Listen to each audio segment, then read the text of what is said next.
jungle that might actually work out and bring them into a point where you do see those major carries get to this late game prowess where they themselves can be the initiator. But that means no bleeding, a lot of reserved play to start things off, and just making sure that you don't give over wasteful kills here or there. You don't want to see a bit of a strength come out of anybody the like of Izo, Cold Throw, even Rovix, who won't come online till the mid to late. Okay, and right away here, we are onto the Rift, Zephyr, and I like what I'm seeing coming out of Sac State Green right away here. They're not going to sit back and let Colombia dictate the map. They're looking for some level 1 action, roaming together as 5 here. Now, they are able to clear out that bot side. If they step out of this bush here, Shogo's going to get a quick read. We'll see if Garrett can land that flash death sentence, but not quite. They do expend what is the flash there here on this Jhin, so that can definitely be something to potentially play around, but we already discussed in draft, not quite an early jungle, not quite the roam that we might see there, but still a great take. Yeah, and you know what? Burning a flash from the enemy AD carry for your support's flash is a trade you take any day of the week.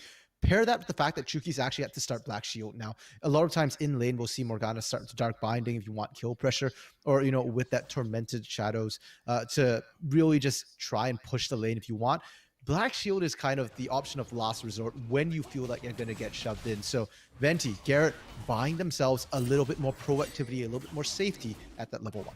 Now, I will bring this up because it is a little bit scary. They get that early information. They've now got a pin directly on Sterling here on this Nocturne. And we just discussed how, great, you take a flash. Maybe you can look to capitalize at any given point one or another here. But with information like this being provided, the tracking will be on point. Yeah, I mean, to be fair, since I have Sac State Green as well, they will roughly know where Cold Throw is. They did get a ward on Colombia's blue buff there, so they're going to be able to tell, okay, Cold Throw is not here. They will not be able to tell exactly where Cold Throw is unless he went buff to buff, and this might reveal him here. He does get spotted. Now, Sac State Green has that same information, so it's matched. Matched for the time being here. Don't think there's going to be anything exciting at any given point now in this case here. You already see a lot of that strong side aggression, though, coming out of Columbia College. Just look at the natural state of most of these lanes here. We look at Rovex in the mid, already pressuring out NorCal quite well, I would say, for something that you wouldn't reasonably expect, but taking advantage of that extra range and making good work of it. The like is also the same here in the bottom. Yeah, and my eyes are drawn to this bot lane because Cold Throw roughly knows where Sterling ought to be at this point in time. And Nocturne can't really counter-gank effectively into the Lee Sin at early levels here. So Cold Throw, forget bot lane, never mind. He just went straight on invading. He's hunting Sterling here, and instead we'll just push him out and take his Raptors. Yeah, at this point, Lee Sin is in a much better state. There's not much that Sterling can do. He can throw the fear on him, maybe get him to walk away, but it's not going to be much of a kill presence. Meanwhile, in the mid lane there, I know we just caught the very corner of it, but Rovix pressuring this Orianna, a force back already in the works, and probably the TP too. Force back, and the flash had to be burnt away from NorCal there. So that's really, really rough to see. And I guess that's why we saw Sterling just kind of walking away from the bot side. Knew they couldn't contest this. I want to point out too, that Cold Throw did not fully clear the Raptors. He left one small chicken to try and mess up Sterling's jungle here. So Sterling has to go clear that before he gets to full clear his bot side a second time. Doesn't have any vision regarding it, so he's kind of a bit lost. He has to catch that mid wave to make sure that they don't lose out completely there. But meanwhile, in the top lane, Izo taking aggressive trades and no stun into the wall there. That has got to hurt. Just barely clipping the terrain. Bio Banana making their way out that first blood of the game. Ooh, boy. The thing with the Aatrox Poppy matchup is that Poppy, you kind of just have to try and neutralize the Aatrox there. If Aatrox starts to get rolling, well, Poppy can't really lane effectively against him, and we said that the Poppy has some answers to the engage potential from this Lee Sin here, but that's not enough. Garrett taking a beating down here right now, and I know Sterling's nearby, but I don't see what Sterling can do about this. Not much at this point here. Now, Shogo is taking some heftier trades, but Chuki's being there to constantly enable him. You saw how well he was able to work forward there, knowing he had the protection of that Black Shield. The death sentence comes down. It does not matter. So constant pushing, constant levels here. And now at this point, sitting what is 2 waves ahead in terms of CS. That is a huge chunk that will only continue to build. Yeah, I'm just looking at the CS differential right now for Venti. I mean, you're the Caitlyn here. You're the one with the range advantage, but it's Shogo and Chuki's just shoving in constantly. And this is where, you know, I was a bit worried about how just stacked the talent was in Columbia College. Number 1 from EUNE. It's showing right now. They're absolutely dominating here. And with every lane pushing, the problem for Sac State Green is that your jungler is no longer safe. Coltro can continue to invade, slow down Nocturne. Despite that, though, Sterling is actually up half a level on Coltro right now. And I don't know how he did it. I think it's more from that mid lane than anything else here. But it's going to be key, because if he can hit 6 first, unlock Paranoia first, then Sac State can look to make some sort of counterplay.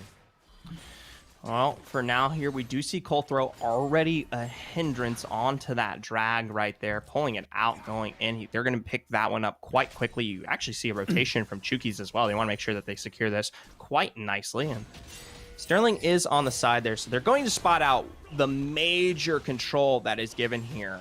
I don't think they're going to make any apparent play, but they did, you know, Sterling, you got to try. You always got to try for the steal. You'll never know. Oh, wait, hold on. Rovex, meanwhile, found that kill on NorCal. Yeah, I mean, while you're trying to go for Dragon Ball, I'll just take your mid laner out, right? And NorCal did not teleport the first time, so it's still available should he want to get back in topside, though. Bio Banana. That's a big flash, but it's going to be wasted there. ISO picking that one. But finally, we do see great response. Garrett able to find the kill that they needed here onto Shogo. And sadly, it does end up on Garrett, but that's a good sight to see. That's the pressure that we wanted. Venti should have that range rat, should have that advantage. The early levels to push and play. I think it's a great sight to see, Zephyr, but we didn't see it because it's so shocking. I know, we haven't seen any of these. My apologies, personally. They're just being too quick out there tonight. It is, and it's a little surprising where it's coming from. Rovex into NorCal, the solo kill potential. I mean, it really shouldn't be there too much, but I think Rovex is just applying way more pressure than NorCal is expecting. Likewise in the top side, but that bot lane kill, I want to go back a bit to that because every time we look bot, Shogo and Chuki's were dominating here. So I don't know how Venti found that kill, but more of that, please, because Sac State Green, they need something to come through. Now, Sterling is level 6, Paranoia is unlocked, and a potential thing you could do is just go for that bot lane again here.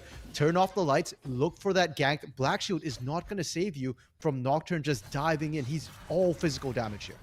No, at that point, it'll definitely capitalize. Meanwhile, ISO continuing to run down this top side here. It doesn't matter how many steel played, or my apologies, steel played steel caps. Wow, backwards on that one tonight. Either way, doesn't matter how much you put up in front of a tank here, he's still going to continue to walk forward. I'm actually surprised that the CS differential has played out as well as it has here for Bio Banana. So technically, I would say playing out weak side a little bit better than expected, but the 2 deaths definitely spell for weakness there.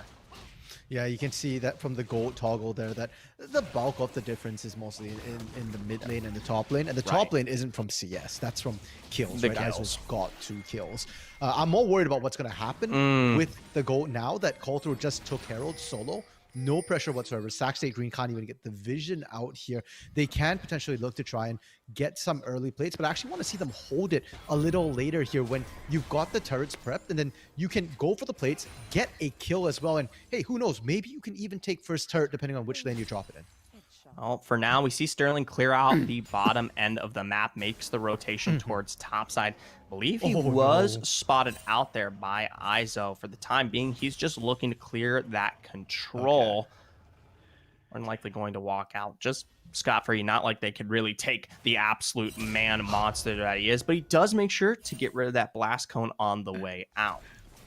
I think the moment we see ISO actually invading and fighting 1v2 and taking your buffs away is, well, it's the moment he lives up to his name as the World Ender, right? Like, Aatrox, I mean, you shouldn't be allowed to do that. As it stands, though, getting to do that is scary, and TPs are being called into the bot lane here. Trying to find some level. Rovex able to find a little bit of that knockback with the ultimate. Garrett is taken out by that curtain call as ISO tries to lay this one even further forward. Going to rotate around the terrain there, see if you can get a little bit of a lockdown onto NorCal there. Finds the chains and able to get the pullback into the absolute demise there. The World Ender ending more than just worlds there. No way, right, Zephyr? No way that was planned. The pullback tether into the Dark Binding. Tell me that isn't true, because that looked so clean. I don't know if planned is an interesting word to use. I feel like it's just instinct at that point. You already know the chain's gonna land. You just throw the binding out. Oh man, call throws coming in right now. Garrett and Venti can't even get to the turret here. That is brutal to see. I do want to point out, Herald was dropped here shortly before the play into the bot lane came down, and the mid lane turret is barely standing. It's at one plate right now here, and I'm scared for NorCal, because if ever... what is that, one health? All right, that was an understatement. You made it sound like there was at least a play. That's one auto away. Hey, man, I was just looking at the minimap. It said one. And I guess one health is still 1 plate. So, but my goodness, a minion could sneeze at that and it's going down. NorCal, mid lane is no longer safe for you here. I think Sac State Green, the best play you can make around this mid lane turret right now is you bait it. You keep NorCal there. You have Sterling hover around and just get like, okay, Rovex, you know you want to dive me. You know, one auto is all it takes to take this turret, and then you just spring Sterling on him. And now Sac, they're going to be going for this Infernal there, but no clear on that control ward. So they got complete vision. They're able to take the dragon, but I'm wondering if there's going to be any punishment. You see the aggressive take here from Rovex. He's going to try to slide through on the back end, gets the pushback into a full knock in. There's the paranoia to kind of blind this one out to go for a little bit longer. The response is strong, but Chookies with a good soul shackles is going to keep the rush in line. He's forced to flash in the face of Venti. Now Shogo and the rest of these carries step up. Curtain called down. Sterling flashes out of that wave, but under turret, their doom is nigh. No. There goes Sterling at the last bullet there of the current call. He's going to turn around, try to get the ace holding. He does find the response onto Rovex that he wanted. Clears out the vision. No binding to be had, but the wave is crashing. See if he can work his way out of the demise here. Shogo steps up. One auto, no root of touch of the binding and a turret execution. 50 caliber net, but no skill shot. That's a kill, and it sadly is rewarded with none. The idiom, like shooting fish in a barrel, has never been more appropriate. Here they just had them stuck under the turret, and they were taking pot shots the entire time here. Now topside, Bio, Banana. We've seen this happen before. Get out, bud. Oh, man. Sac State Green just need to start grouping up. None of their lanes are surviving solo right now. And hey, it happens. You fall behind here. And if you can't survive alone, then just start grouping up. Yeah, you're going to lose turrets, but at least you'll keep your lives. I will say they did not look terrible when they did group. There was a good moment there where they were able to get the response they want, I believe, out of the shockwave from NorCal. It was only that soul shackles that really disrupted the flow of that fight and caused everyone to kind of reassess back off. Had that not been the case, because that was a flash expended to do just that, I feel like we might have seen something a little bit different there. Perhaps, but topside. This is different. It's a 2v2. Never mind, 2v1. 2v1 already there. Random, maybe a little early. Throws the paranoia out, tries to return back in to Chuki's there, but sadly, ISO is just too much to handle. And yes, NorCal is there to maybe look and capitalize. That's going to be the one kill, but now they have to worry about the response here from Aatrox. The chains once again here contesting to pull him back, but he is going to find his way over the wall with a big flash there. Iso does not care though. Ooh, bit of a shame there on that shockwave not quite hitting. No. We're misinterpreting that, Zephyr. The shockwave hit exactly what it wanted to hit. You're showing your dominance there, asserting dominance. Yes. I just survived you. I picked up a kill. I don't even need the shockwave. The shockwave wasn't going to kill Iso anyway, so all good there. Top lane turret, however, is probably going to fall. I mean, no one's left to defend it, and Call Throw is hovering to make sure that should anyone show up, they're going to dive this. I don't think anyone's damaged. Just move on. let it fall. Recuperate. Go back to this whole concept. The team fights, the play around the 5-man. I was just talking about how great that kind of looked. And it did. I mean, NorCal is, picking up the kill at the back end of that. Yes, the shockwave was a 3-man shockwave in the bot lane as well, which delayed things if they had more damage. And unfortunately, they're down 8,000 gold at 15 minutes. That is a massive deficit here. And for, no. Maybe not Garrett to go down first. Venti's the one to look at. Shogo just has to find the one extra auto, but a flame, a turnaround doesn't let it happen. Bio Banana and a good ace in the hole. Chunks it out with a stun in the wall for a double here for Venti. Well, there's your teamwork, Zephyr. That's You're the asking teamwork. for it. And they did it. They got the numbers advantage here. They got the kills. And hey, they closed the gold gap a little bit. What did it cost them? A teleport? And Herald. Call Through managed to pick up Herald here. And if you're trading 1 kill for Herald, it's worth it. 2 kills for Herald, kind of dicey. 2 kills for Herald when you're Saxon Green, that's a win. That is a win for them. Now, it's a toss-up because I want to praise Sac State because, yes, the play looked good. They turned it around, but that health on Venti was so low. In any other world, that probably might have landed out to be a kill. The turnaround was great, but in terms of how that fight may have changed, had the kill come through as damage continues to assess and become greater here, I don't know if it would have been as clean. True, but doesn't matter. Almost doesn't matter here, Zephyr. It didn't happen anywhere it's the what in ifs. this timeline. I will say it is my prediction for the future here as we continue to see these carries grow. You're not going to have those extra moments, but for now, it's going to be that dive onto Rovex. It's a good Emperor's Divide to keep him alive for a little bit longer. Sterling goes for a big flash. I mean, he wants to finish this one out. Now, Izo is there for response. He throws out the World Ender quite immediately there, but a good fear is going to make sure he's stunned for a little bit longer, but the rest of the carries have a ride for a complete wipe on that chase. Izo's looking for one more here on to Garrett. Potentially, he still gets to play around with that World Ender. Oh, Garrett's trolling just a little bit there. The pole does come back there, and Izo's over the wall. Maybe a little bit too early, but back through the edge of that portal. Izo jumping borders there, finally finds the kill. Oh, I don't know. That was a little cheeky there. That was a Goomba stomp from Izo coming over the wall. Just hopping onto Garrett there.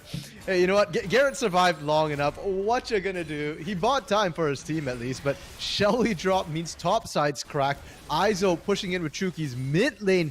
Soon to maybe be cracked. No, enough backup is there that they actually managed to keep the inhibitor top side standing and inhibitor turret mid lane standing. But while all this is happening, Shogo is just chunking away bot side. Oh, maybe Rovex into the wall there. That's a good kill to pick up. One on to Sterling Archer. They at least get the single response there, but you have to remember they're losing the Dragon. They lost the 4 just before this to extend what is now an 11K gold league here for Colombia. That's rough. I said this in game 1 of today when we saw this happen, that Baron is usually where you start seeing 10K gold leads break out. Baron hasn't been done. Baron hasn't spawned and will not spawn for 2 more minutes here. Columbia College has already cracked the base. And for Sac State Green, what you're going to do in a situation like this? You're so far behind here. You want to look for a pick, but what pick tools do they have? Death Sentence coming through from Garrett, Paranoia from Sterling, maybe. Potentially. Shogo has been stepping up very far. Rovex has been stepping up very far, and they found Shogo again. Oh, they don't find Shogo there. He's got that black shield to keep him safe. And how much was expended? The Paranoia is now down. That's one of your big playmaker tools, and that's out. Well, the cooldown on that at this point isn't the longest. It There's should be up time. In maybe about a minute There's and a half. time to make plays in between that. Windows are there for a reason. But there's no major objective. So Colombia, all they're going to be able to do is really just shove into your turrets, into your lanes here. Now they're looking for Izo, but Rovex is in Izo's back pocket here. 5v2, I don't know if it'll work out too well for Colombia. I do like Bio Banana. They're trying to start the lineup, but Izo's response on an Orcal is too tough to behold. Finally, just, throw out the Keeper's Verdict. He's already shown that he is a danger. Just get him out of there. Oh my goodness. Call. Just block. Face block. That's a big wall. It's just slowing. Look at Chuki's. Chuki's is in there. Oh, behind them. They're trying to get a binding. You doubt it, Zephyr. You doubt it if Izo and Rovex, the original members here of Columbia College, the holdovers from last year, could 2v5. There's your answer. Yes, they can. Sure, they didn't actually kill anything. Wait, hold on. Don't spell that one. They didn't actually 2v5 per se. They just kind of just got him to go leave. They just showed that there was death imminent. You know that one scene from One Punch Man where Genos gives him his first taste of what is an actual real fight, and it just spells death on screen? That's what I was thinking of. Very nice. I have not seen it. I've only read the manga. Oh which the boy, drawings are terrible, get your by the butt way. watching anime sometime soon. I need Beatdown here. Beatdown would heal me. Yeah, too bad. Beatdown's resting after the last game, and Izo is not. Izo's in the base, and he's zoning out all of them. Izo's alone, in your face. pretty much. Yeah, Izo's 7-0-3 right now. He is fully at Road Ender state. He can not only 1v2, he can What's do a more. turret? The turret, though. Oh, World Ender Paranoia. They're going to try, but the health is too much. He finally's taken out. Deep dive here from Rovex. Emperor's Divide. Chucky's deep. It's going to be the follow-up from the Sonic Wave. Venti now the only one left alive, but a root under turret. Cold Throw with their Dragon's Rage and a full ace here for Columbia College. Doesn't matter. Sac State Green killed Izo. Raid boss down. They win, right? They win, right? That's it, guys, right? All right. Raid boss down. Go next. Sac State Green killed Izo. What was the cost? Everything. Literally everything. They got aced on it. Their Nexus turrets are just going down at this point. They will actually respawn. The death times aren't that long. We're only at 21 minutes, but I don't know. Yeah, what are you going to do? TP coming in from Izo. Izo here, and that's not where you want to see the rest of the team. Flame to Rovex pull him joining. back in. It's a good death sentence to take him to half health, but the heal is huge. Venti still is able to find the pick that they want with the 50 calibers, but it's not at the response there of Bio Banana. 4v4, big root from Shogo, but a death sentence took to pull him back into it. He's forced to flash, but the follow-up from Venti secures the kill. Meanwhile, Nexus turned down. Paranoia deep here. There's a big divide as we do see the minions kill NorCal. 3v3. It's tighter and tighter here is now Columbia. They are assessing the final situation. It's just the Nexus. A good shield from Cold Throw keeps him alive as Robux stacks up deep into the back, but he's stunned with the death sentence into the turret. But either way, Columbia College still find victory at 22 minutes in. Zephyr, we said it was David versus Goliath. We were a bit worried about how things were going to go here. And sure enough, Columbia College take game one. But Sac State Green did kill Izo. And I'm going to call it right now. The MVP for Columbia College was the Minions. They killed NorCal. They took the Nexus. That's Minions true. won everything. There was that Not biased Oriana at all. who did happen to go down, executed by the Minions there. Okay. Oh, we're on a high here, Random. We're on an absolute blazing high from that extreme and absolute gap from Columbia. But I gotta ask you, before we move on, before we start to assess this next game, where did it go wrong here? Where did we see Sac falter? Because this just felt like, I don't know, at least to me, it kind of came out of nowhere. There was just suddenly such strength, some prowess from Columbia. I mean, for Sac State Green, they didn't do anything wrong. They actually played that right. I know. Don't give me that weird look, Zephyr. I know. Hold on. 60,000 gold doesn't sound right, but their macro moves were right. They tried to make the right moves. We saw, Sterling going in with that knockdown, trying to make things happen. The problem was laning. And unfortunately, they just got outmatched in their lanes. I think going into game two, Sac State Green, you've got to acknowledge right now that, okay, we are not going to lane as well as Columbia College. So either you pick a whole bunch of ridiculously strong lane champions, you play strictly for the early game. Step one, survive it. Or you kind of go, okay, we're not going to win the lane anyways. Let's pick something like a Wombo Combo Comp, something that would do very well in the mid game. Exactly. Sack your individual laning phases and go for the teamwork play, the big team fights here in game two, because they did have the right sense. The team fights were actually not bad. NorCal, props to him. Yes, he died to a minion, but his shockwaves were also on point in those fights. Great positioning coming up from Venti as well in a lot of those fights to try and stay alive to near the end. You know what? I can see it. I don't know if they're going to go the full aggression with the champions for the early game. I'd be very surprised if we see that come out of Sac State. But their team comps, when they were full 5-man, did not look absolutely terrible. We had the monster that was Izo that kind of swayed my beliefs for a majority of those fights because he really just worked his way in there, and he was the equivalency of maybe 3 champions running at you at the same time. But either way, in those little bit of the inklings where the windows happened to be a little bit more down for Columbia, we still saw good team-oriented play out of Sac State. Now, I agree. Laning isn't going to quite work out for them, but they also need to sustain and make sure that they don't bleed out. I do feel like a little bit of those 2 kills early, some of the extra gold, the absurd plate advantage that did come out in that first 10 minutes, that is all a massive acceleration that Colombia can take advantage of. So yes, they can play weak side, but they've got to mitigate a lot more. Yeah, and huge props to call throw as well for Columbia College. Yes, the lanes were just all outright winning, so call throw didn't look as impressive because he didn't have to go and actually go to the lanes to help them win. But his control over the objectives, the constant invading as well, set Sterling a little bit behind. Sterling did an amazing job actually still hitting 6 somehow before Colthrow, but Colthrow was in there annoying them, slowing the pace down quite a lot here. So you've always got to keep in the back of your mind too that, hey, we've got to stem the bleeding, but we didn't really get tested too hard by Colthrow here. Game 2, if you do manage to stem the initial bleeding from just your laning, there's still Colthrow is going to be interesting to deal with.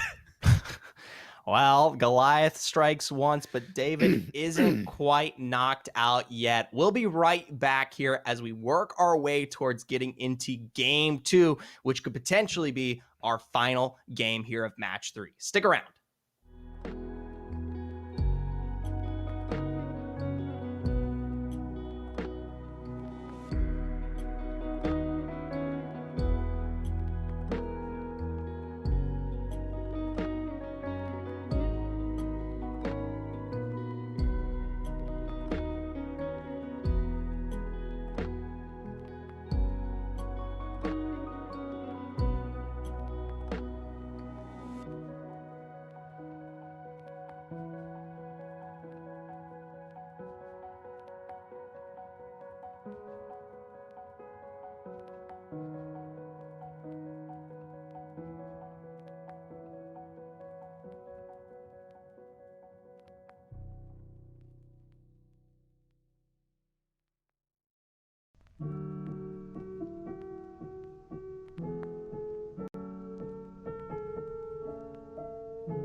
Welcome back, ladies and gentlemen, to the NECC. If you're just joining us, we're coming off of a hot game one where Colombia absolutely gapped Sac State Green and really put us all into our seats. If any of us were standing, we are no longer doing so, all right?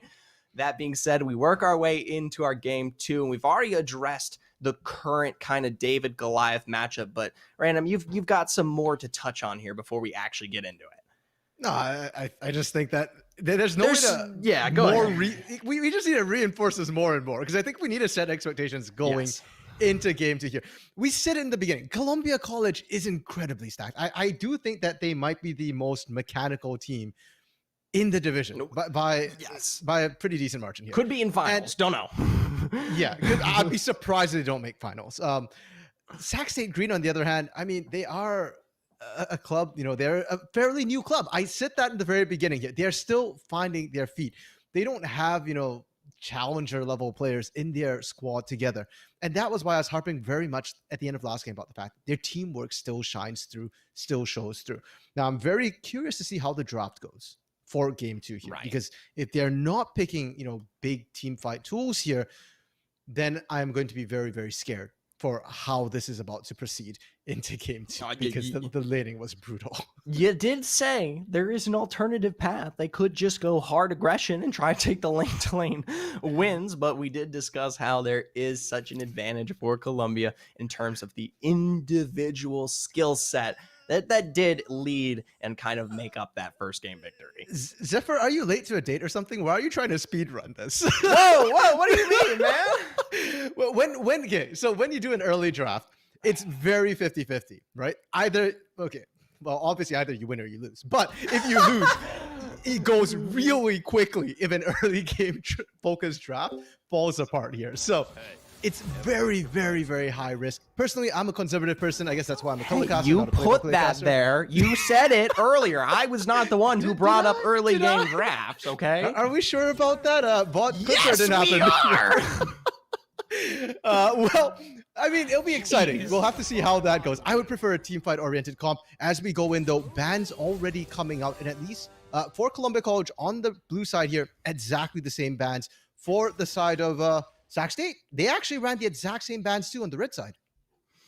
Well, exact same bans, but now looking for the setup you discussed. This is the team fight orientation. The big thing to note, that's a major change, of course, is Sterling now on that Xin Shao. So a bit more early presence potentially coming into this game.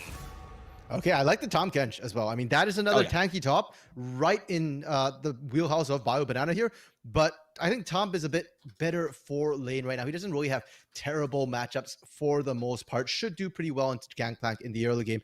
Galio coming through from NorCal. This is a pretty big switch up here from what we saw last game. The Orianna was an attempt to carry those big team fight ultimates here. Galio's got a big team fight ultimate as well, but he doesn't have quite as much damage. So it looks like they're going to rely very heavily on this bot lane pickup for Venti. We'll have to see what that may work out to be, but personally, I do like the pickup on the Galio because, once again, it's orienting towards that win condition we discussed, the team-oriented play. And when you don't have the opportunity to actually make moves on your own, you have to look to play with someone else. You have to look for those rotations. Now, yes. I love you. I love you so much. We called for early game. They picked Xin Zhao. That's early game. Tom Kench, good laning. Great. We called for a team fight. They picked Yasuo AD carry. I love it right here. They've got the setup for it as well. Galio's heroic entrance after, Sterling initiates with that Shin. It's really, really good setup. The question now, though, is that can Venti survive the lane? Because Yasuo's biggest problem is trying to deal with these ranged carries. Yes, Yasuo can pressure, but against Xayah Rakan there's a lot of CC, there's a lot of crowd control coming through, and Xayah is great at dodging up all these knockups. Oh, it's definitely tough to work this one out there. I don't think Shogo, though, will be maybe the guys of who they're looking to pick out. Hopefully it's not, because I do see that Featherstorm warfing what is some of these ultimates out of the way at any given point here. But before we move forward, before we dig into this anymore, I do want to level back and refer back to those expectations, because this is something I think will build into the discussion here. At the end of the day, Colombia is the bar here. They are the team you look to beat. You look to make your way towards essentially becoming equivalent to if you are competing within the NECC. And trust me, it's not just Columbia. There's a lot of other really great teams that we're starting to look at in terms of playoff contention. That being said, Sac State, they're new. They're green. They've got ahead. That's hilarious. They're green and they're green. Wow, I'm great. Anyways, moving on here. This is that realm where you look at these individual plays, their choices, decisions. You say, okay, you might not be 100% here, but this is something you can build on and become a much stronger org if you play into that. We've already acknowledged the team play. We look at this composition, Galio, Tom, the hard carries in that bottle, and Venti now being on the offside, maybe to play into that double knockup that is available. Great. That is a win con. You're playing towards it and you're doubling down on it. It's just taking stuff like that and really hard crafting it and defining it so that you potentially can see yourself into the finals here. Yeah, take it as a learning experience. Right. And I know some people in chat have said, oh, when there's this big a gap, you don't get that much off the experience. To which I reply, look at the wildcard teams at Worlds, right? There used to be a massive gap, and sure, it looks like they're not learning anything, but I guarantee you they are learning. And every time they go back to their own regions, they improve as well. Sac State can afford to learn. And like I already said, I think Draft 2 already a big step in the right direction. They're willing to experiment. They're willing to try things. That is the spirit of a challenger here. Go win. Set small goals. Start with a single goal. Kill Izo, right? He's on Gangplank this time. Yeah. Very killable. Okay, first you kill Izo. Right. Okay, we can do that. Rovex over pushing. We try kill Rovex. Okay, step 2, Shogo. Step 3, okay, you killed all 3. As long as you didn't give it too much up, you're on the path to success. And baby steps, kind of go in. Now, we talked about Sac State. I do want to touch a little bit on Columbia College because yes, we know they're mechanically skilled and all that, but they still have to draft and they still have to have a composition. So let's look at what they actually did with that. Okay, GP top. Okay. Yeah, let's look at that. GP top, Lee Sin Jungle, LeBlanc, Zaya, Rakan. Very squishy champions across the board. They don't have a single tank here. They are going all in for damage. And I have seen teams falter with this. Yes, they went the speed run route here. If they get off to a roaring success, they're just going to run you over in record time. But it's risky. And if you can find some kills, I was half memeing when I said step 1, step 2, etc. But actually, if you do find those early kills here, they are squishy. And if you start to get ahead, if your Yasuo gets ahead here, a single last breath catching, 3, 4 members. It doesn't even matter which 3 or 4 members because they're all squishy. You can win that fight and you can snowball. You can take turrets. Every time you win a team fight like that, it should be 1, 2 turrets, 1, 2 major neutral objectives. And then next thing you know, you're in their base at their nexus. Right. It's definitely a tall order, though, the desires that we spell out here. So, yes, we walk into this garnering our already set expectations, but I'm, of course, looking. We come out of that first game. We know there was the stemming of the bleeding that they already did a decent job at.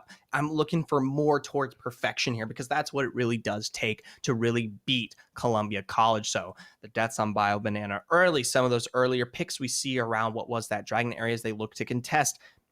You got to be a lot more careful, especially since they are drafting as early as they are. There is that mid game, and I think that is the strongest and most crucial point for Sac State to play through. And if they're able to work through the early game, I honestly don't think people like this Zaya, that LeBlanc on Rovex, are going to be at the point where they really roll and dominate. And that could be something. Exactly, Zephyr. I mean, the early game, I think, is going to be kind of even slightly favored to the side of Sac State. The mid game, though, that's going to be the power trough coming through for Columbia College when your team fight composition for Sac State is at its peak. You're on a bit of a timer. You need to maximize that because if we're past the mid game, once we hit that 35 minute mark, I just want to harken back to the second match of the day. The first game of the second match, Concordia versus King's College, we saw a gangplank in that game. Yes, and that gangplank was pretty much 1v5ing a lot of those fights here. Izo is familiar with how to play this gangplank. Yeah, I know people mean on him on Twitter a little bit for his gangplank, but no, it's solid here. And if he hits that point with this gangplank, it can become that raid boss once again that we saw last game with the Aatrox. Well, for now, we finally make our way into game 2. Of course, if you're just joining us, this is Columbia College versus Sac State Green. And as you can see there on the board, Columbia College is currently 1-up. We've already set our expectations, but we still haven't introduced ourselves. I'm your play-by-play caster, Zephyr, of course, joined by the lovely Random Minion caster. Yes, the current representative of the champion last game who solo killed NorCal at the end. Oh, of the yes, game that's true. My peoples are winning this. Oh, And, my hey, man, lord. I just want to see another minion kill in this game. Doesn't even have to be like a solo minion kill with no like assist credits. Oh, man. If a minion gets a last hit, I'm just gonna be so happy this Dude, game. call in C9 blue buff. That's a reference for those of you who watch pro play. Anyways, moving on here. We don't see that same start, though, from Columbia College this time around. They're not looking for the full 5-man aggression, but this bot lane is something I really want to look at here. You see a hard engage and a flash pwn out of Garrett. We didn't quite get to see the full action there, but that doesn't spell well for Sac State if they're already losing a tool off of their support, as well as the blue buff. Yeah, the blue buff might spell actually a triple buff start here for the side of Coulter. But I do want to point out, you referenced that the last game we had some spicy starts here. It was flash traded for flash between Garrett and Shogo. But this time, it's Ignite traded for flash here. And Garrett, once again, not having that in the lane, doesn't even have Hex Flash to compensate either. No Hex Flax either. I mean, you know what? He can work his way out. It's all about that playing safe that we discussed earlier. It's stemming the flow of bleeding. Now, one thing we didn't touch on is, whoa, it's NorCal. That's who we haven't touched on. Is that safe? As I say, yeah, maybe a little too close there, Buckaroo. Jeez. Okay. Coulter, I'm disappointed. Coulter went for woes instead of taking the pot shot over the wall there. I mean, that there wasn't even an attempt. I mean, I guess he really wants the 3 buff. Now he's really got a 3 buff because he took away that blue buff here. Is he trying to go for cheese? There's a ward there. He doesn't know. He could be looking for it. I don't think there's much of a turnaround to be played through. Remember, Garrett and Venti haven't even asserted what is level 2 yet. They're so behind in terms of XP. They've been choked out of this lane, and now the follow-up. Great double knock-up from the Grand Entrance, and a first blood easily picked up there for Coulter. And that TP, it's not going to do much. BioBanana can't find anything off of it. That turret aggro juggling there, Zephyr, chef's kiss. Chuki takes 1 shot, Coulter takes 1 shot. That's it. And they secure themselves a nice early kill. Beautiful to watch. Meanwhile, Sterling wasn't even able to respond. Didn't even manage to take away blue buff. He's trying to go now. I don't know. That feels a little risky here. It's definitely a dicey choice there. I do like BioBanana stepping up to kind of work their way back in there. Now Sterling, he is able to pick up good response on Skull. I would like to see him maybe try to take the blue, try to even this one out, but instead he's looking for Rovex. He did pick up the kill there on to NorCal. Now all he has to do is sustain forward. A big flash over the wall, but the follow-up from Archer to secure the kill. Now the Sonic Wave. It's a good response. He does get knocked up onto Coulter as he tries to kite this one out. Good W to get the full slow attack speed here. Coulter is now forced to flash back over the wall, and a good dodge of the Sonic Wave means that both junglers are all said and done. That's a win for Sterling. You burnt the 100%. flash out of Coulter. So 100%, you get that. And you know what? Hey, step 1 for Sac State. Find a kill somewhere. They killed Rovex. That's good. Look at Isol's health as well. He's not terribly healthy. Sac State, they're not winning. Don't get me wrong. But there's hope. And it's not looking dire necessarily for them at this point. Well, that's the crazy thing. Was the early game really looking dire for Sac State in game 1? No, yes. I was kind of discussing this. It looked, did you say yes as in it was looking dire? Yeah, it was. Come on. But Isol was like threatening BioBanana repeatedly under turret. Rovex did this last game too. He was solo killing in lane, Zephyr. It's starting to go the dire route here. Okay. It's only 3 kills and a 2K gold lead. It's still workable, but with a gank under bot again? Again? That's another kill to behold. Now instead, though, they say, let's go for 1 more. Look at the juggle from Shogo there. They aren't able to find what they want, but maybe the Sonic Wave back into it can do the job. 2 kills under turret. Zephyr, you cast a curse that they were only at 3-1. It's 5-1 now. Coulter looking to get out. Oh, he dodged the tag. He's safe. And you know what? Sac State Green, that bot lane turret needs to check its PayPal account because it did not aggro Coulter on that dive whatsoever there when that first Q landed. If it did, maybe Venti could have traded back, but it just looked like the turret never attacked the champion on that dive.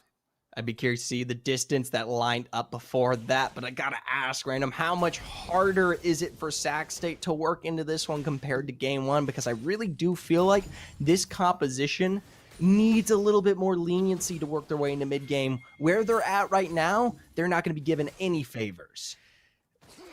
I hate to agree with you, Zephyr, but you are on the money for this one here. Look at the discrepancy between Venti and Shogo. I know that NorCal and Rovex looks a little worse, but Venti is the key figure here for Sac State.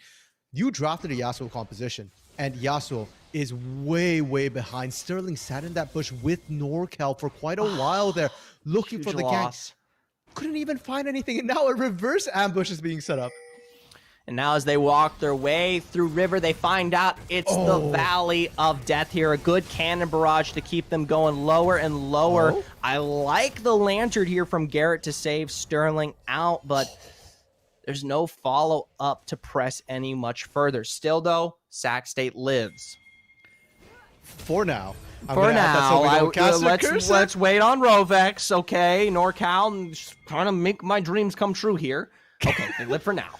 Rovex is looking for the flank. Colombia doesn't want to give this up here.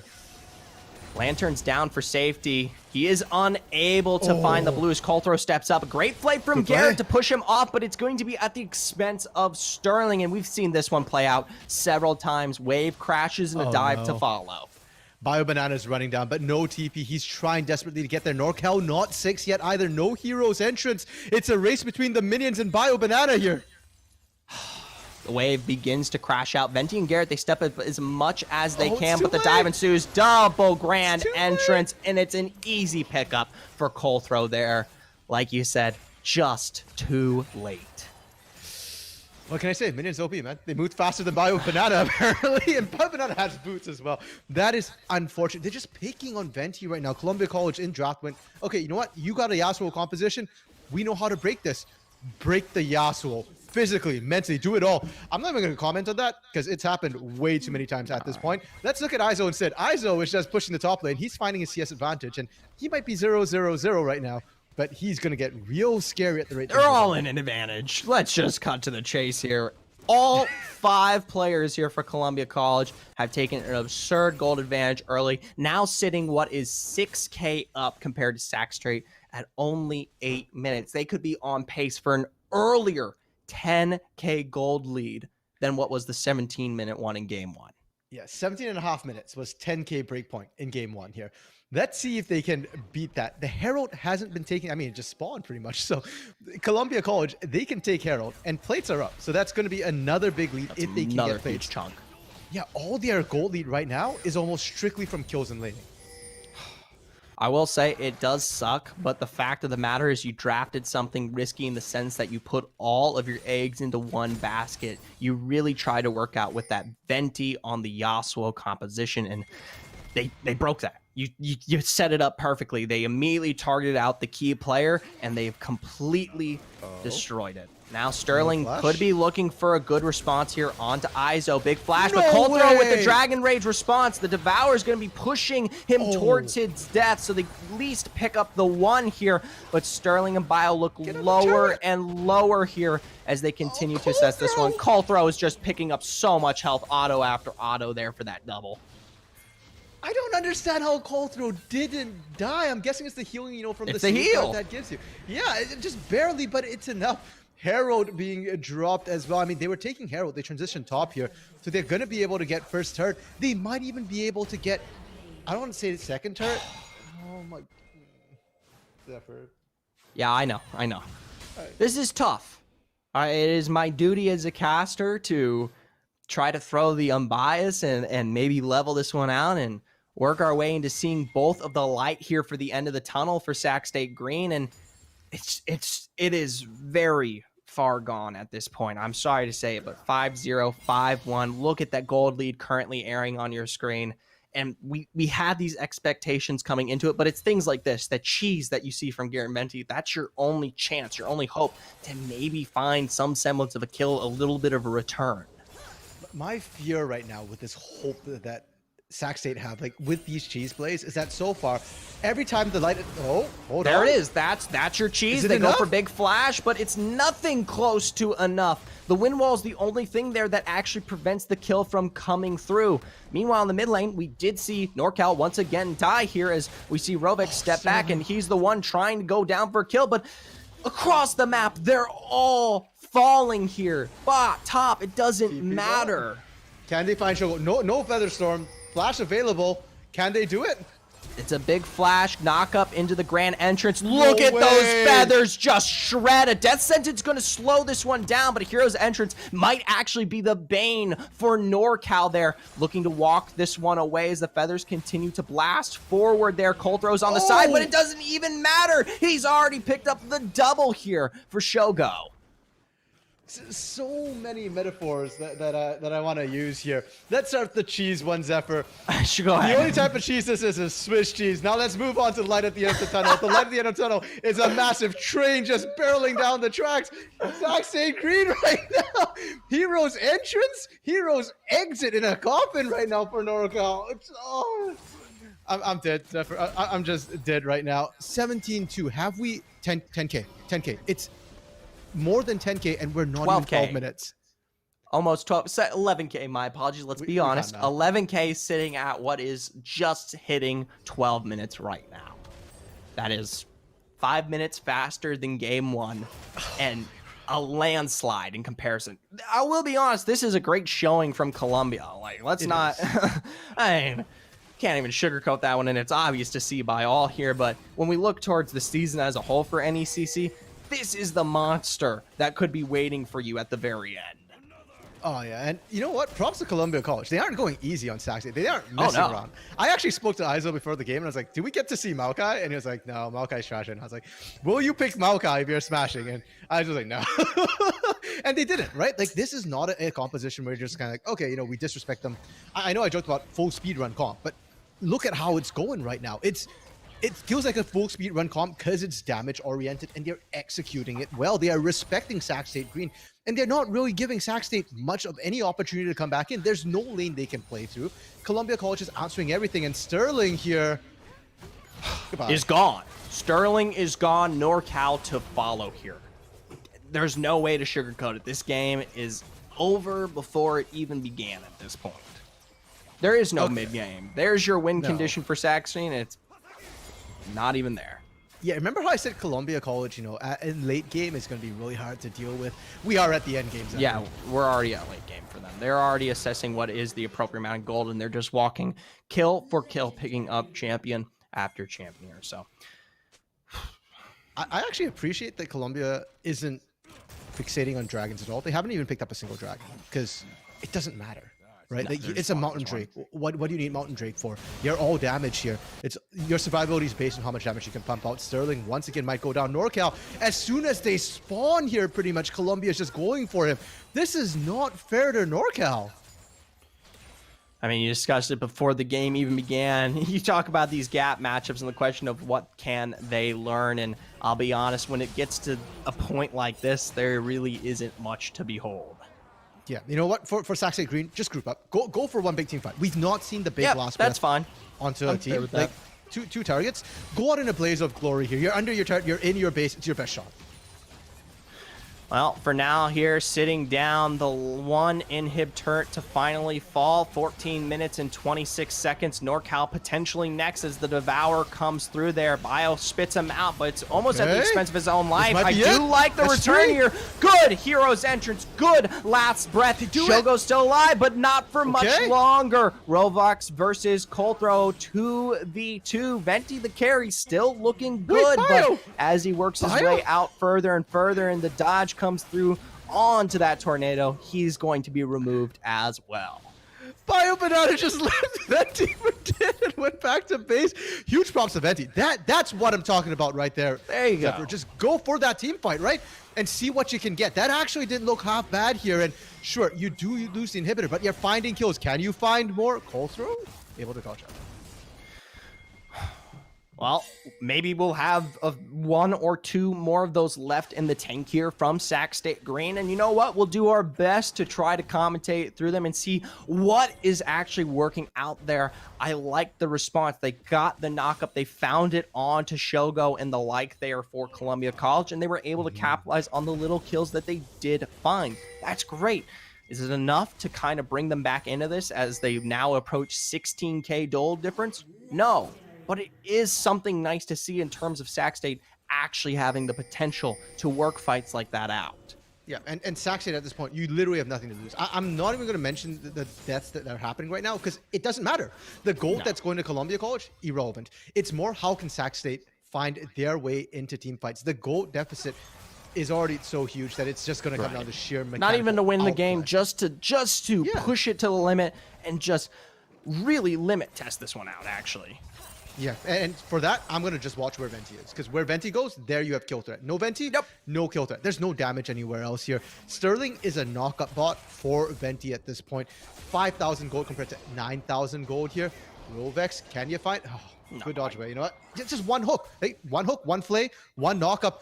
Burn that out on single target. Last breath cooldown's not that long right now.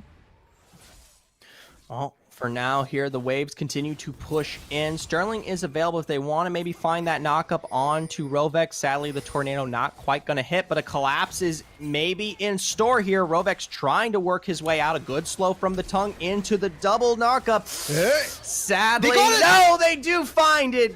Finally, a good response. A team that groups up, an overstep by Columbia College, and a kill.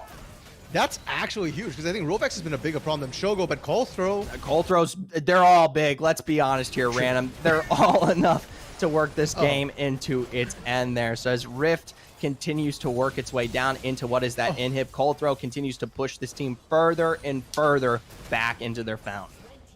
Yeah, and this is going to be it at this point. No last breath means no ability to actually fight here. This is... Well, yeah, they're just going to take the Nexus. And we're going to get a dancing Shelly, too, to finish this one off. Hey! There we go. The ballroom waltz there. You know what, Zephyr? Columbia College are good. That's an understatement. That's a massive understatement. But Columbia College are good. You can't even pick an MVP. They're just too clean. They were overwhelming tonight with this particular performance here.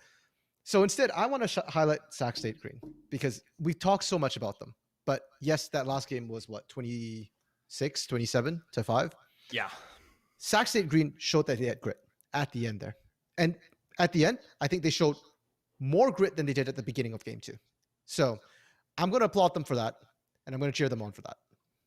Absolutely. As they continue to compete out here, this is now what their second loss in the face of their NECC standings. Personally, I don't think it matters. If you continue to face teams like that all the way till the end, working into great team fights, trying to find those one-off kills, even when they're right in your face, you always have my support. True. And with that, I guess that is match 3 concluded here, Zephyr. Really not much else to say about how these two teams went at it. But it does set an interesting precedent for the evening. It's all been 2-0s the entire day today. Game 1, bit of a stomp. Game 2 got real interesting here. That was an interesting... Go watch back. If you haven't seen the VOD for match 2, go check that out. It was a long one. So for game 4, if we follow this pattern here, should be a 2-0, but it should be interesting. I'm looking forward to it and hoping, things go a little better there.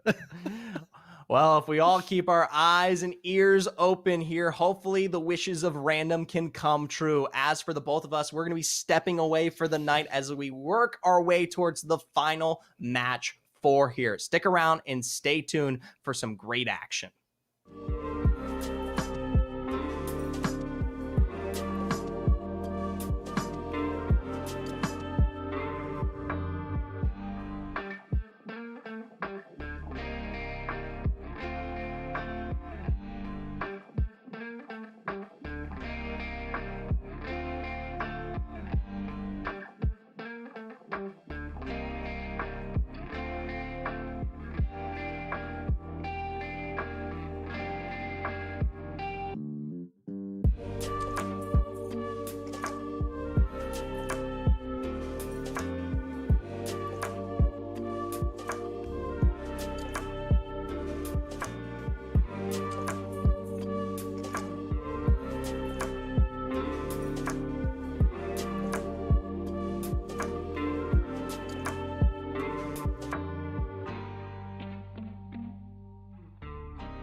2 is upon us, and we're going to jump on over to what might be the most polarizing division in the whole NECC. Challengers, Cyan, there's only been sweeps so far. We haven't seen a single series go the full distance. The George Fox Bruins, who were the first school in their athletic conference to have an esports team, has found some early success in their NECC debut last week, going 1-0 with an aforementioned sweep.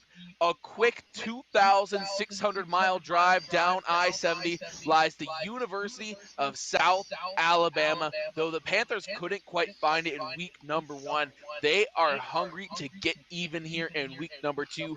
Are we going to have some more polarizing finishes, or are we finally going to get a match that goes the distance? We are about to find out. Bruins, Jaguars, let's get it. My name is Ethan Dolan, probably better known as Nellhan. Today, as in last week, as is 2 semesters ago, I am joined by the dad bod god, Coach Jim. How are we feeling today? All right, Ethan, remember, breathe. I know you don't breathe during your intro. I Breathe, got asthma. baby. I got asthma. Breathe. You're right. You're right. You're right. Gotta breathe. Gotta breathe. I'm doing good, Ethan.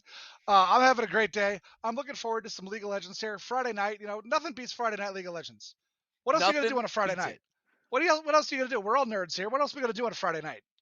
Date? I don't know about that. No, we're just gonna sit here. We're gonna cast League of You're Legends. just gonna let Jim call you out like that? Nobody check on a date? Come on. Hey, spam it up in chat if you got that significant other. Let Jim know. Let Jim know. Let me know. Just tell me I'm wrong. We can start the Coach Jim is wrong hashtag early tonight. No, we can get that going. Gonna be a fun one. Gonna be a fun one. I am looking because we have the cheat sheet for what the draft is gonna be, and I am looking. I'm not gonna give anything away, but it's gonna get interesting. There's a lot of beef coming out. A lot of beef coming out in this draft here, Ethan.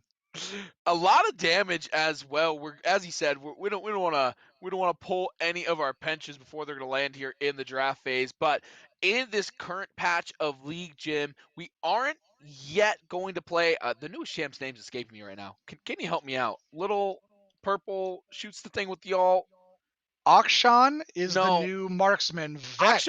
Akshan's and Vex. Vex is not in yet, just for everyone in chat. Vex is not in yet. Yes, no Vex yet for the NECC, but Akshan is playable, even though Akshan will not be playable at Worlds, just to make sure everyone's on the same page, avoid all confusion. In this patch of League Gym, which is indeed patch 11-19, we've seen a lot of return of tankiness to the top lane.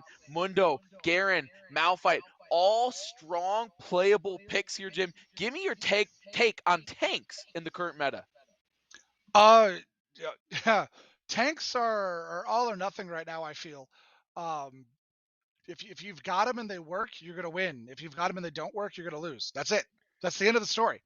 There's nothing else there. Nothing else to talk about. Especially as support. Sorry, choking on my choking here. Especially in the support role. And we may or not, no spoilers, we may or may not be seeing a couple of tanky supports here in game 1 as Ethan shows off by drinking out of his big jug right there. I down about 2 gallons every day. So, I mean, oh yeah, I got to keep pace. Just because pace. work starts doesn't mean that the H2O does stop. But no, so the tanks in the meta right now, the tanks are huge. The tanks are massive. To the point where as a mage main, I'm like, can the tanks go away? I have so much trouble with them right now. And on the other side, as you were saying, a lot of tanks, but a lot of damage in this meta as well right now. And it's just oh my god, the poke, all of the poke right now. The laning is no longer fun. Let's put it that way. The bullying is real, top and bot lane. The only lane that's safe right now is mid lane. Mid lane is the only lane right now that's safe. Yeah, a lot of familiar faces still popular in mid lane right now. Annie, Lux, Malzahar, Ari, all doing pretty well on the ladder in solo queue right now. Of course, you do see Akshan. I've seen Graves in there in my few games today. I think I saw Graves mid twice. Check the stats. It's not faring too poorly in the mid lane, so we do have one constant I will say is there still feels like the most pressure is being put on jungle several times. Even today, we saw in games earlier today in the NECC, bot lane might win, but it doesn't matter because the better jungler was affecting the map. Well, yeah, sure, you got first tower. Maybe you got every plate off that tower.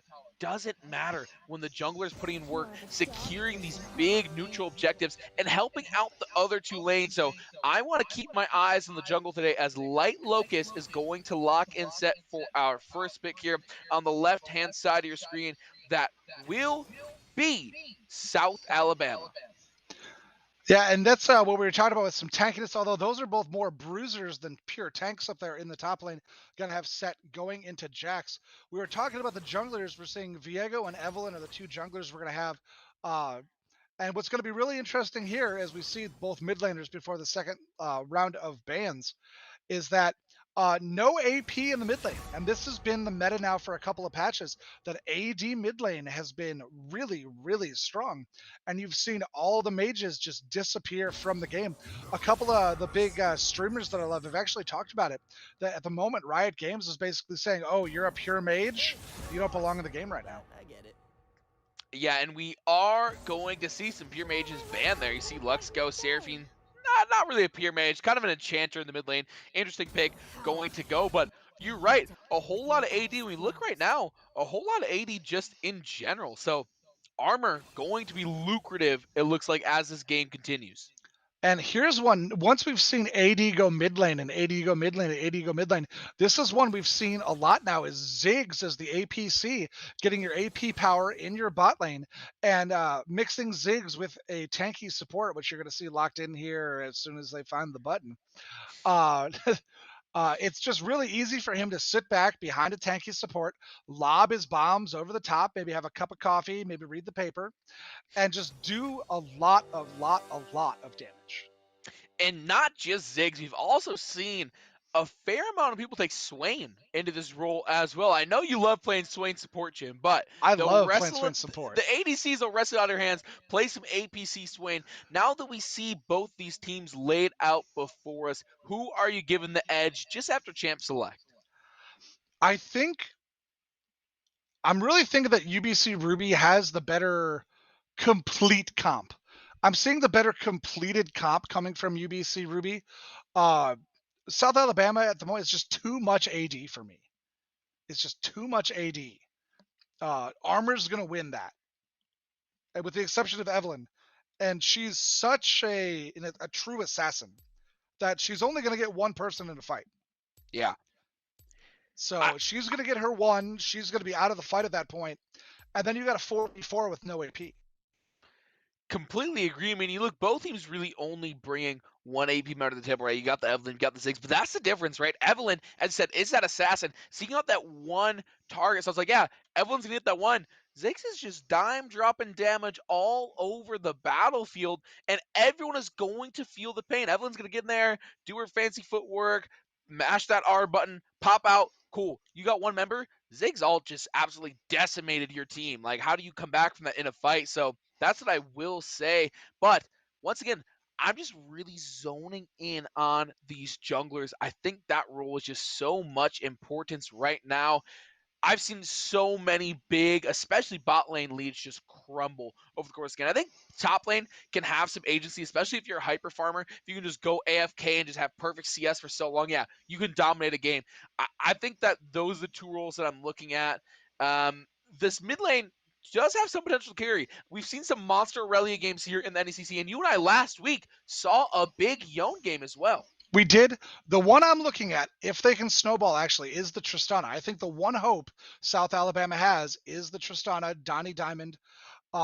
If he can snowball, and I mean really find a downhill slope and snowball, Tristana carries are hard to get rid of. Their ability to engage, their ability to disengage, and they actually have two different ways of disengaging, either by jumping out themselves or by blowing you out of the way. It's just super good, and then their AoE damage, both from the shrapnel and from the bomb, in big team fights late in the game in Dragon Pit and Baron Pit can be huge. The problem I'm looking at is that similar to the game we cast last week, you have a pull support against a go-to support. Leona goes in on the Thresh not only is she leaving Tristana alone in the back, but she's going to have to face both of them in the face. Whereas Thresh pulls a hook, he pulls you to him, pulls you to Ziggs, and that's really where you want to be. With that being said, Leona, as much crowd control as you can ask for on a champion, it's hard pressed to find anyone with more crowd control than a Leona. I just hope that it's enough. But if they end up pushing into the opposing tower, they're going to have a little bit of trouble because most of Leona's crowd control, it just isn't going to be in the right position. I think you're right, Yeah, though. The top lane's going to be interesting. that crowd control, as I was just gonna agree with you on Leona, just so intrinsic to her kid, almost like she's got tattoo or a crowd control just tattooed to her body. You can't separate the two. So intrinsic to the kit, so big, and I think the Leona play is going to be big. Good call out on the Tristana being a carry, right? With Rocket Jump, you have so much mobility. You can make things happen, Jim. I think the word is agency. You've got agency in this game. You can affect things all on your lonesome. That Leona is going to have the important job of here in the early game generating gold advantage. Can you get a pick or two? Can you start feeding this Tristana, getting them some of that early gold? Can you peel to make sure that they don't die, Jim? These are the questions that bot lane is going to have here. The big one, the really big one, is if South Alabama can freeze the wave. If they push Absolutely. the wave under the tower, you take away all of Leona's advantages. You can't push the wave. If you push the wave, you're going to have a bad day. You are going to have a bad day indeed. If you're just joining us, we are about to get in the last match of the night here at the NECC. University of South Alabama is indeed trying to find their very first win of the season, Jim. The Bruins, on the other hand here from George Fox, are looking to go 2-0 in their young NECC career. We're going to see if they can get off on the right foot yet again. They took care of business last week. More so, I'm just looking to see if we're finally not going to get a sweep here. That is going to be interesting to see if we don't get a sweep. I'm looking really quick here at some of the summoner spells. Ziggs choosing not to take heal and Thresh not having ignite is going to get interesting. The cleanse is really good for Ziggs just in case the Leona jumps on him. Something else to look at though. Aurelia has ignite, Yone has teleport. If Aurelia cannot get an early lead with her ignite, the teleport will help that lane go to Derek on the Yone. Astute points indeed here, Jim. My game's still at 4-0, so I think we're just going to pause at 10 seconds when everyone gets in here just to make things nice. And then with the go-ahead of production, we will get things going. We thank you so much for joining us here on the NECC, all 76 of you in chat. Spam it up in chat who you think is going to win, the Bruins or the Jaguars. Production, are we all paused at 10 seconds? Yep. If you want to count us in there, we'll all go on your mark.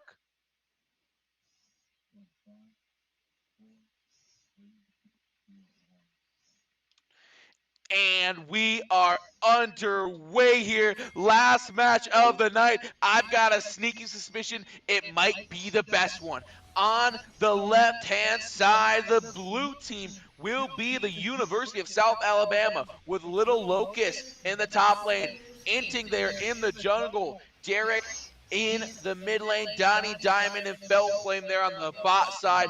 On the right-hand side of your screen, the red team coming out.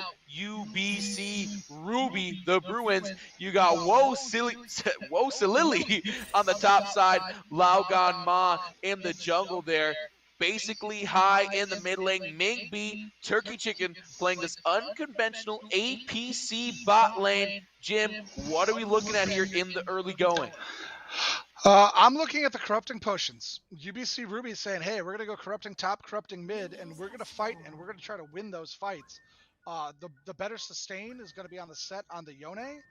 So if the Aurelia and the Jax don't take their fights early, they might fall into a farm disadvantage in lane. I'm not sure if chat is turned on for in-stream there, but Turkey Chicken says hi to chat. Turkey Chicken, when you're reviewing the VOD, trying to get better, we say hi back. Nothing groundbreaking happening here early on. Top leash for the blue side, bot leash for the red side. Just going to be watching those early clears, though. I don't think either of these junglers, Jim, really want to be ganking early. Both are kind of sneaky assassin types, really great at picking off targets, but aren't doing a whole ton pre-6, right? That's when we do see mobility come through for both of these junglers. That is when we see mobility come through for both of them. Viego has a little bit of a better gank early levels, but we will see. But Evelynn, unless she can get in behind someone, definitely harder for her to come and gank, as we see the fighting in the top lane. Fighting in top and bot side right here. Ming B, Turkey Chicken trying to lay down some damage. Pretty even trades across the board. Farm here early, going over to Donnie Diamond, and I think this is what is to be expected here early on, is that the traditional marksman is going to be better at farming over time. I might expect Ming B to come back once he gets some more items. Oh, the pull in. Base breaker right there. Salili has to be careful on the top side here. Basically high. Derek duking it out over some minions here in the mid lane. I do like the corrupting pots, and we do already see Jax going in on the top side there, Jim. Just not really finding a favorable trade. Little Locust playing that well. Going in here, the flay. Turkey Chicken has to flash the damage to the back. The flash coming through. Donnie Diamond finds first blood, or no, it's the support. Bellflame getting first blood there. Donnie wanted it. Donnie flashed for it. But Jim, you don't always get what you want. But you find sometimes that if you're the support, you get what you need. Yeah, no, that was probably not the best usage of their economy there, but they confirmed first blood, and nobody's going to complain about that. No one will complain about that extra goal in the back pocket. And look at this, Little Locust on the top side, now having so much prio and wave, but Viego is up there, Set trying to back, and they've got to stop this back if they want to take advantage of their numbers. They won't. Viego looping down for that scuttle, and we're going to see a bit of a scuttle for scuttle here on the top side. It looks like Viego now pinging Mia. Bot side scuttle is secured by Evelynn. Viego will be able to get that top side one with relative ease.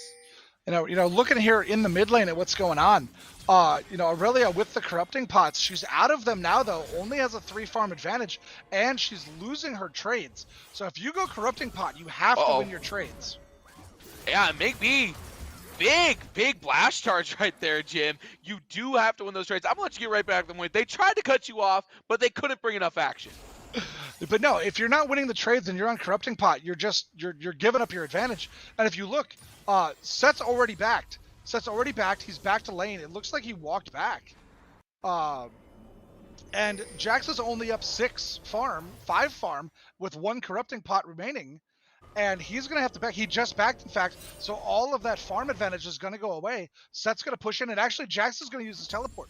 So a massive TP advantage right now for South Alabama is they have 2 up. Actually, Yone just used his. But 1 up still. So if there's a fight at the bot side of the map, Light Locust can get there. Woe Salili cannot. Absolutely correct there, Jim. That TP going to be big if they're playing on the same page. Of course, having that teleport advantage is big, but you have to find a way to use it. That means they're going to be relying on this team to ward up, to communicate well.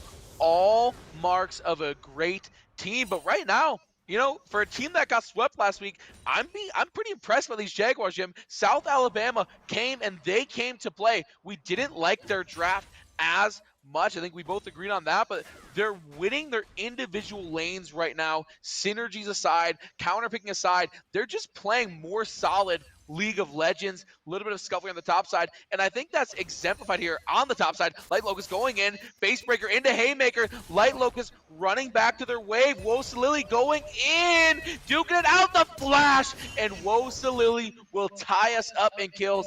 Big engage on the top side. Yeah, no, that was absolutely huge. The winner of that one is gonna have a big advantage. It goes to Woe Salili. And now, like you said, you can see the advantage growing for them there. You force the Set to throw the teleport just to catch the wave. Otherwise, they were going to miss way too much farm as the fighting going on in the mid lane. Yeah, Derek and basically High trading off, but neither really wants to engage that fully. Ignite burn by basically High. Derek has no flash, so basically High up on Sums. Oh, Felflame coming in here. There's the rocket jump. Play from Turkey Chicken. Ming B trying to get out. One more auto might have done it. The hook going to connect with the back of a minion instead. Turkey Chicken, Ming B, they are getting bullied here on the bot side every time we cut to them. Derek inting there in the mid lane. But the farm difference isn't much, right? Up 3 here is Tristana, so it's exactly what we said. Tristana out farming early on. Had perfect CS for a little bit there, I believe. And now Mingby catching back up, has some more mana items, is able to really CS with their abilities. Right, but the one, oh, here we go. Yeah, jumping in yet again. There's a Flay. Lau ganking down. Donnie Diamond gonna pick up that first kill. But here comes Lau. Turkey Chicken under tower. One more auto's gonna do it. Oh, they don't find the kill on Fresh, and instead, Bellflame goes down. And there is the Risen Leona. E2 Brute as the double kill. Tristana will fall. How long have you been waiting for an E2 Brute comment to come up for you like that? You know what? It comes across more in Rocket League, the own goal, not as much in League. Not as much. But no, you were talking about the farm. And the farm advantage on the lanes that have corrupting potions, not where you'd think it would be. Oh my god. Yeah, beautiful gank right here. Whoa, silly, the ward hop. Flash coming through. Inting going to pick up a kill. Light Locust going to get some farm in the back end. Is probably going to crack some plates here. As we said, no TP on this Jack, so plate going to be cracked at a minimum. Maybe 2 for Light Locust, Jim. This is a big swing on the top side. Massive gank from Inting there is going to open up this half of the map that much more for their team. The one to look at is right now with the known jungler on the top side, even though they are stealing the red buff. Looks like the Drake is going to get picked up here by UBC Ruby. Yeah, and a great play by UBC Ruby here. They pull up the bot lane. Jungler there. Lau just has some great control of their team and is 2-0-0 right now, really just exerting their dominance as a jungler. And Jim, both the junglers playing well. Popping in here, unbinds the soul is Derek. Inting coming through, basically high, nowhere to go. Inting drops the ulti. Last caress gonna get it done. Mingby jumped in on, has to use the E there to get away, but is able to do just that with the blast charge. No, and I'm going to get back to what we were talking about. We were talking about farm and how the farm was close. We were talking about farm, the farm was close. Look at the farm now. It is not close anywhere. Yeah, it's not that close at all. It's polarizing, right? Except in the jungle, right? 61-58. And once again, this felt like from jump, Jim, a battle of 2 junglers that fill somewhat similar roles. And these 2 were just going at it. Both 2-0-0 right now.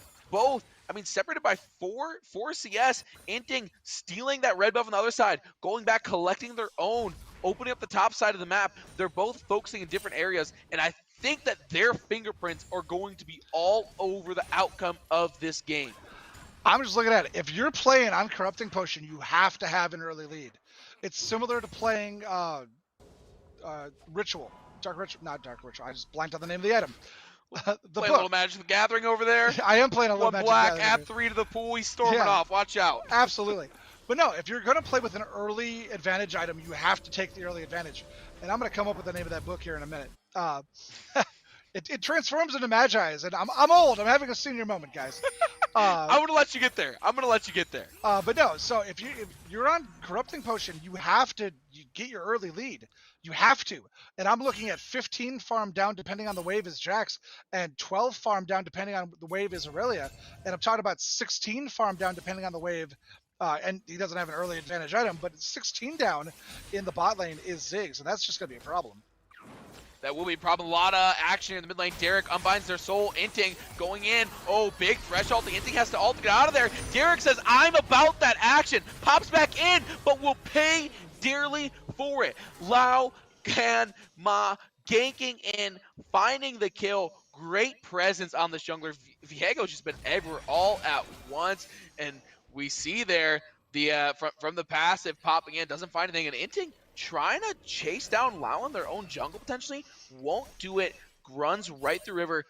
And they do have that Herald there, but trying to set up some type of gank here on the top side. Looks like the play. Light Locust, you don't want to be pushing the wave this hard unless they're really setting something up. They're going to be patient. Maybe a bit of a bait. Misses the face breaker there, but we've got counter gank. Oh! Lau here. There's the ulti. Woes Lily. Oh my gosh, Haymaker is big. Lau Gan Ma tries to get their way in. will pop the Harrowed Path, but doesn't find anything else, doesn't want to pursue that course of action. Blink and you'll miss it. Blue side up more than 2K gold right now, Jim. Yeah, no, it's a pretty big gold lead right now for South Alabama. The Jaguars just getting around the map a little bit. Oh. Turkey Chicken. A bit of support slogging that out right here. That's just two beefcakes just smacking each other. Nothing happened. Just saying hello. Nothing happened. That's just how supports say hello. You're absolutely right. In the support language, that was the most dignified of greetings. Just hey, how's it going? How's the family? How you doing? How's the executing on the item going? Yeah. Okay, your ADC won't let you execute. That's tough. Turkey Chicken looking in right here. Maybe looking for a bit more of aggressive of a greeting. Swirling that hook around. Bellflame tries the Zenith Blade. Won't get it to go. Look at the map.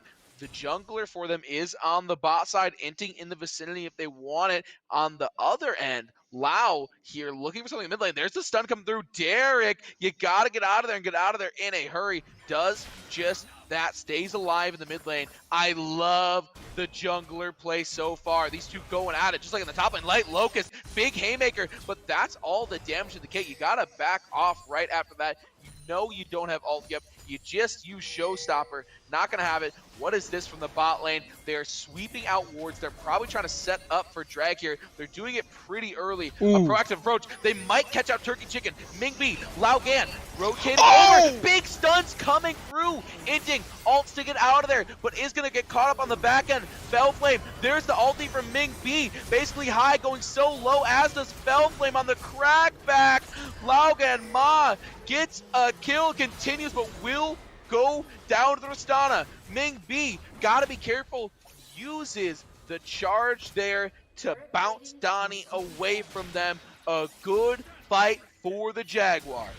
Now, you see that one right there, that was just a good catch out on Turkey, forced the ultimate early while he only could catch one person, the rest of the team coming in.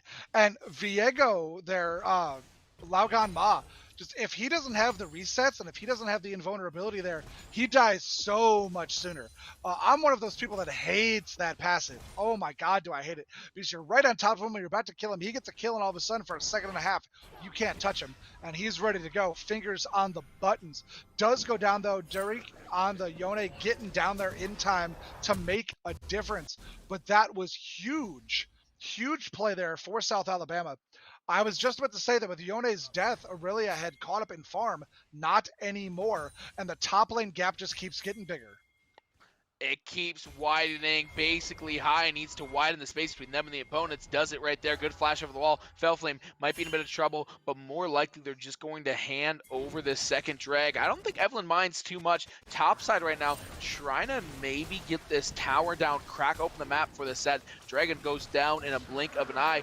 Good secure there for Laugan Ma, who finally found a death. In fact, both junglers in the last fight, both getting their first deaths. Watch Inting here on the top side, just waiting for this Jax to make a move. Derek pushing in with basically High. Laugan once again in the area. Jim, both these junglers just prowling around lanes. Both junglers have some good movement to them. They're both getting around. Something to look at, though, is the fact that the Yone with the teleport active, both teleports active for South Alabama, gonna be huge. Jax getting away with a kill there. Not actually getting away with it at all. Doesn't get away. The punishment fits the crime. Inting finds it. Laugan Ma trailing. Your life is not worth that pink ward, Inting. You gotta get out of there. Ming B, Turkey Chicken here on the bot side. The farm gap has exploded in favor of Donnie Diamond and Fellflame. All coming through right there. Maybe a little bit preemptive from Inting. Not quite sure why you blow the last caress that early. Hook, sidestep by Donnie Diamond. That was big. Would have hurt a whole lot being sucked into that tower. Did a flash available, but gets to hold on to all the summoners now. You know, something to look at. 3K gold advantage right now at the 16-minute mark. That's a really big lead for South Alabama. More importantly, though, their gold is more evenly distributed. Just huge gold differences on the bot side of the map. You're looking at almost a 2,000 gold difference just between Tristana and Ziggs alone. Big ulti coming through. Lauga and Ma stood no chance on the bot side here. 1v2, Inting going in. Mingby so low. Big satchel right there. Won't allow Inting to pick up any of the kills. They do find a really, really nice kill, however, on to the Viego. Lauga and Ma could not get away from the barrage of CC initiated by that solar flare from Fellflame. This Leona's been all over the bottom half of the map, Jim, really making their CC felt. Yeah, the mobility boots on the Leona really letting them get around the map just everywhere they want to be. They're American Express right now. They're everywhere you want to be. Something to point out, though, not only did South Alabama get the first tower, they got all 4 summoners from the bot lane. Yeah, that's big. As we're going to see Facebreaker, Haymaker here in the top lane, Solili going in. Little Locust is not a fight that you win. You do have all available. Derek coming through, may find the kill. Your Light Locust don't re-engage. Not the move, unbinds their soul. Solili might be in some trouble here. Derek flashes back and finds the kill. A little bit of retribution, but I don't know why Little Locust is turning around right there. You had your free ticket out. Your mid laner showed up. You could have got out 100% scot-free. I agree. Could have absolutely just walked away from that one. I wonder if maybe he was afraid Jax was going to get away. Possibly wanted to confirm the kill. Let's be honest, though. Right now, it's almost a 6,000 gold lead, though, for South Alabama. Almost a 6,000. That's 2 full items for those of you who are wondering. And the only saving grace here, Jim, is that on the other side, the Bruins have gotten the first 2 drags, right? So they are half of the way to having the soul, and having Drake soul is, I think it's estimated it's like roughly an item per person worth of value. It's somewhere between 1 and 2K, if I'm not mistaken. Smarter people than I have mathed that out. So that's a big way back in this game. You're halfway there. You just can't lose sight of that. You have to be up on these objectives here, as they're going to lose a lot of damage on this mid tower. Probably Charm coming through. Inting going to pick that kill on the bot side. Showstopper basically high, having to use the mobility to get through. Turkey Chicken responding just a bit too late, gets there, but the funeral procession has already passed. Basically high, stood no chance. Oh my gosh, like a stick of butter in a furnace, Jim. Now you see it, now you don't. Melted in an instant. And that is what a fed Evelyn is going to do to you. All day, every day. The kiss of death coming from Evelyn right there. Kiss of death, the last caress, gentle but deadly. Evelyn, 7-1-2 right now. Inting doing a great job. Laugan had definitely had a stronger early game, as they're getting caught out here, though, and this has been the rest of the game for them, Jim. They've gotten caught out twice now. Once in that team fight on the back end, and once just by the Leona wandering. Solili, Derek going at it. Derek's soul unbound. Solili not really going to win out of that trade, but is going to cause Derek to maybe back or maybe just start running down towards bot side. Probably has their eyes on this drag, but they have TP up. Not going to have to use it. The rest of the squad arriving a little bit too late. Pack it up and go home. The joint is closed. No opportunity to get Dragon today. And, you know, something we didn't mention when Laugan Ma got out of that situation there, they did have to burn their flash. And that's something that you definitely, as a jungler, having your flash to engage, having your flash to complete a kill, something that's very important. So Laugan Ma not only going to have to play a little bit defensive without the flash, but missing an engagement tool as well. Missing the engagement tool, indeed. We talked a little bit that Viego does still have some mobility options, right? You've got that Harrowed Path, that Spectral Maw as a small dash built into it. Then, of course, you do have the Heartbreaker. But you're correct. Nothing is quite like having that oh crap flash, right? Just having your finger over F. You're going through the jungle. Maybe it's not warded. You're a little bit on edge. You're like, yep, I knew it. So doesn't have that safety, doesn't have that backup. And in addition, the other side is only getting stronger and stronger. The Jaguars from South Alabama are just growing this lead, and you can really, really just start to feel it in these fights. Oh, yeah. I was looking at it. The differential in the top lane, 500 gold. Differential in the jungle, 400 gold. Differential in the mid lane, though, 1,700 gold. Differential in the bot lane, almost 3,000 gold. There is a lot a lot of difference between everyone other than the tops and the jungles. Yeah, definitely pretty different. And we said it, this is probably the most polarizing division in League of Legends in my mind. Only sweep so far. A lot of big wins, a lot of differences, Jim. A whole lot of parity. It's one or the other. It's tilting one way or the other. This isn't something that's close. It's more of a teeter-totter. A seesaw than anything else. I really like what's being done here by South Alabama. They're controlling their vision. They're just smothering vision on the other side. Swift play up there on the top side. They get a pink ward. They clear the pink ward as Locust probably can go down here. Showstopper comes on through. There's the haymaker for the shield. Can't get anything done. They get the scuttler up and they do clear a pink ward on the top side. They're doing everything they can to just retain these incremental advantages. But once again, the problem here, Oh, going in here, Donnie Diamond popping in, says, oh, we might have something. The charm, Turkey Chicken, they flip the script there, but they can't quite find anything else. Lao Gan looking for it over the wall, as is Fell Flame. Zenith Blade going to miss, bouncing bomb coming through, Ming B won't get it, just kind of dancing around each other. This is a dangerous fight. I know we're just 22 minutes in, but a wipe here for one side or the other could lead to a very decisive early Baron. It's a risky play, but in week 1, we saw some teams do that, Jim. we did. Oh, we saw some extremely risky Barons in week 1. It's gonna get super interesting here in a hurry. I don't know. What I was gonna say is, the problem right now for UBC Ruby is that all of their money is on their top and their jungle. All of it. Absolutely all of it. If you get rid of Laugan Ma, if you get rid of Wowie Salili, there's nothing left. You have nothing left if those two go down. Yeah, I'm just looking at the Tristana right here. Already has the Phantom Dancer in addition to that Kraken Slayer. And you look on the other side, I mean, Blade of the Rude King, the only full item built for the Aurelia here, doesn't even have their mythic item. I mean, Bork, great start, right? I like it, but the mythic items are just so powerful, and we've seen that since they were introduced into the game. They're pretty much, there's some certain situations where you don't build them first, but they're so much more impactful than other items. It kind of hurts to be this Aurelia in some fights, I think. I think it's definitely hurting Aurelia in some of these fights. It could be the reason she's 0-3 at the moment.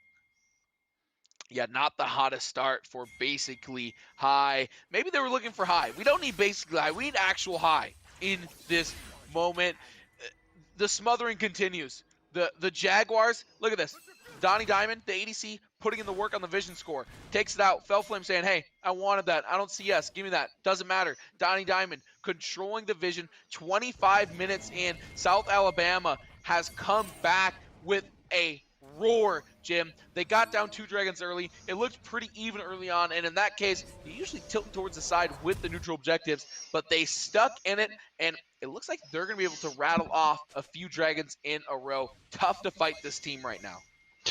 For the record, I just saw the item in Evelyn's inventory. Magi Soul Stealer is the upgraded version. Dark Seal. Dark Seal was the book. Dark Seal. That's what you're looking for. You got there. You got there. I was gonna get there.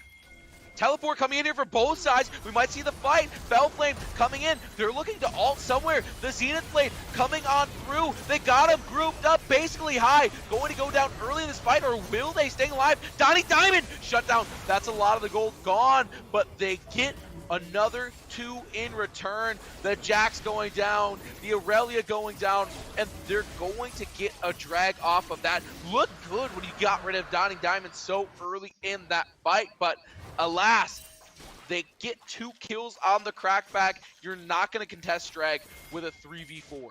Well, and that's going to be part of their problem, is that, yeah, they got Donnie, but they lost Wowie Salili on the Jax, and without somebody in front of him, and they are going to go for Baron. Jim, this is a risk call. Lao Gan in the area, but that's it. They've got nothing else. Lao Gan, you got to get some vision on that. They're not burning it fast idea. enough. This isn't fast enough. This is not happening fast enough. Oh no, Lao Gan, Turkey Chicken, Ming B from the backside. Can they get some vision? Ward finally dropped. 2k health. It's going to be a smite fight here. 1300 on the drag, and they secure it without a smite. Satchel charge over the wall. A little bit too late. An early Baron call, a gutsy one at that. But we now see what they're playing with. Lantern coming through, Light Locust, not long for this world. Flashing out, Hook and he misses, missed. Laugan in pursuit, but Light Locust, they're going to be out of there. Young Houdini in the flash turns back, said, hey, I want this blue buff too. I'm taking it for the road. Oh, this might come through, but there's the face breaker. The reinforcement showing up. Oh, you want to showstopper the other direction. Lantern coming through. That hook gonna miss as well. Light Locust right where they don't want to be. However, they're all grouped up here. Light Locust can't find the damage. Bellflame has to flash out. This could hurt. They could lose some Baron buffs here. There's the ulti. Oh, no! Antivirus coming in. Big ulti on the back line. Popping out on the blast cone. They find one kill, but it's on the support, so they lose a Baron buff. They get the support in return. Laugan, you got to be careful. Xenoblade very barely hitting. But they're losing a tier 2 tower in the bot lane. Oh my gosh, Jim. Astute eyesight. Does this guy have 30-30 vision or what? You can tell he's a support player. Eyes glued on the minimap, Jim. Mad ups to that. We do see it on the bot side. Derek pushing in. Massive swing there for the Panthers. Oh, it's not done yet. Inting running out. This is just one long, sustained fight, and that's always going to favor the team with Baron, with more money, with better items. Derek, Soul Unbound, basically high, going to go down, and that is a big pick from Derek. It's going to allow them to continue to push in. They've got a wave on the top side. No one there to push. They are just going to 5-man this mid lane tower. Unbound Soul for Derek yet again. Using that, I believe that's the E, Unbound Soul, just on the Yone to an absolute maximum efficiency. So scary, and you just won't die from it ever, right? So just great play from Derek here on the Yone. Great play on the Yone there from Derek in the mid lane. Just a stomping performance right now for South Alabama, though. A 10,000 gold advantage, making best use of the Baron buff there. As you pointed out, they traded a top laner for a support, and that doesn't sound good until you add in the tier 2 tower in the bot lane. Then it sounds like a good trade indeed. They got more items. You look at the items now, and it's like, oh my god. Evelyn has her Rabadon's death cap and a 25-stack Magi's. She is massive. Infinity Edge on 2 different members of South Alabama. Yone has one and Tristana has one. Bramble Vest on the Leona, making her super tanky. Yone with the shield bow, just making him almost impossible to kill. I don't even want to talk about the set. Set doing work up there on the top line, just staying alive long enough for the rest of his team to do damage.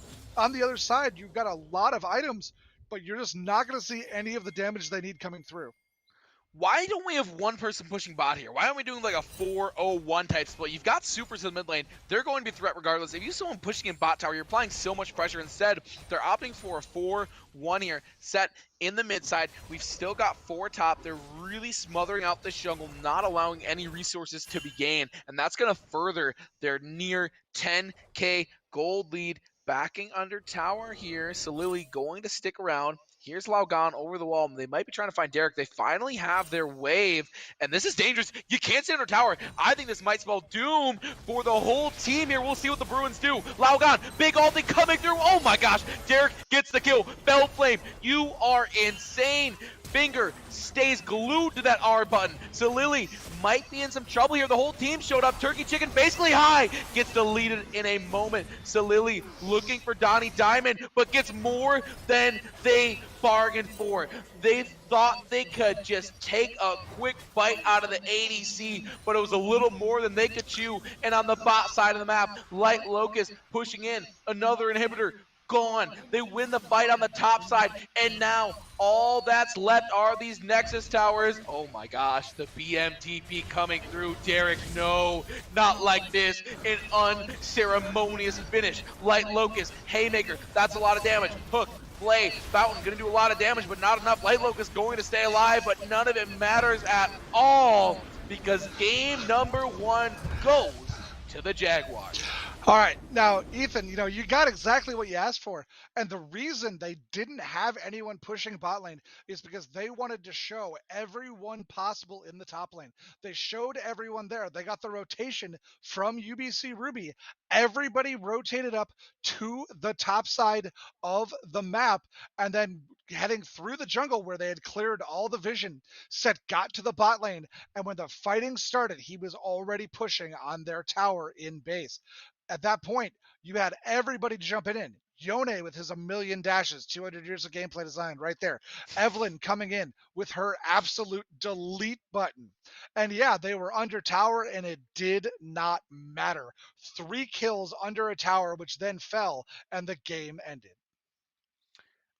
I said coming in that we should be looking at the junglers, and 12, 1, and 5 from entering their masterclass of a performance on the Evelyn. And it wasn't just the ganking, Jim. It wasn't just the farming, but go back and look at some of those fights. Finding the squishy targets, finding the characters you can just delete with your R, just a boop, one click of the button, doesn't get easier than that. But in order for it to be easy, the positioning has to be great. They found it all game long. Very impressed. I'm expecting this Evelyn to be banned here for game number 2.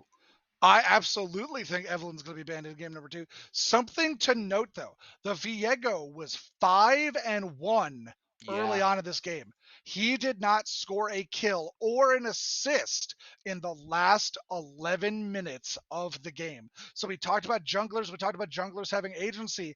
I don't know if he just dropped off. I think he just might have gotten outplayed.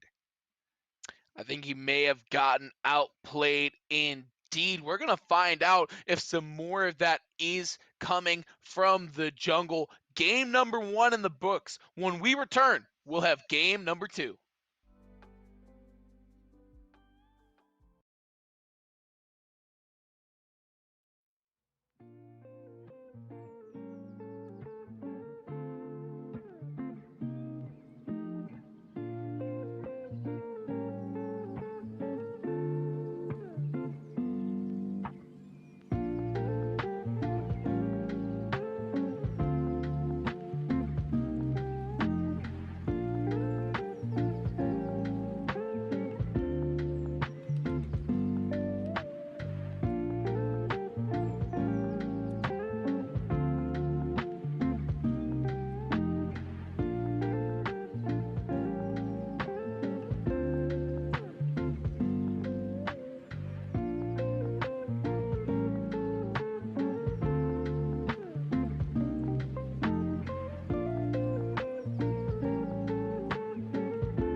Welcome back here. We've got game number 2 headed away, but first, I gotta call out everybody in chat because I introduced the team wrong in my intro.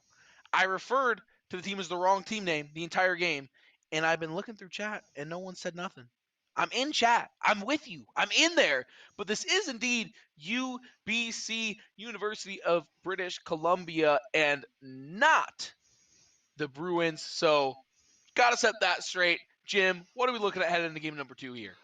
We're looking at me pointing out that I was saying UBC Team Ruby the entire time. So we're going to start there. But going into game number 2, we're going to look to see how the draft goes.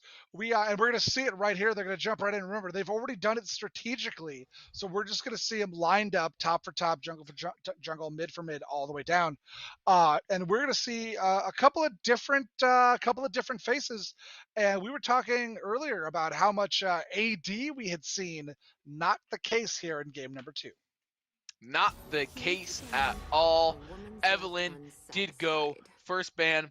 We like that a lot. Aphelios, I think we saw that ban in game number 1. It actually was banned in the match before we got on here today in the first 2 games. So big ban right now across the leagues here, Jim. But with more AP coming into play, how is that going to be changing itemization for tanks in your mind?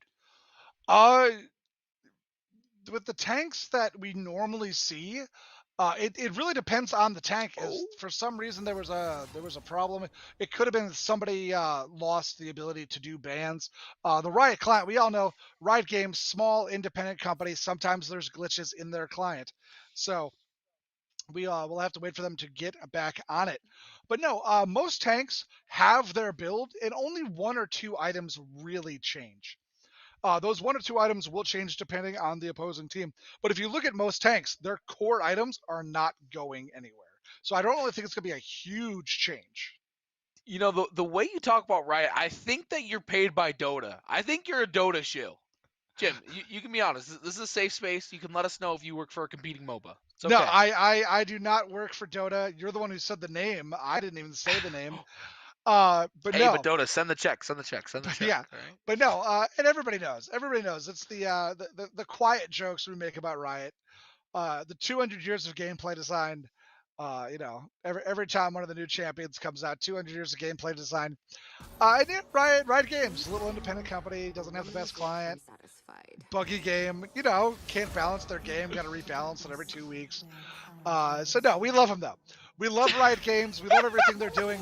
I'm loving the fact that, was it 2 years ago, when Riot did their 10-year anniversary, they teased a TV show, and come November, Arcane on Netflix. It's coming. Here's where I'm shilling. Arcane, the League of Legends TV show on Netflix, November 3rd, I believe. There's my shill, and they're not even paying me. Unlike Mr. Nellhead over there.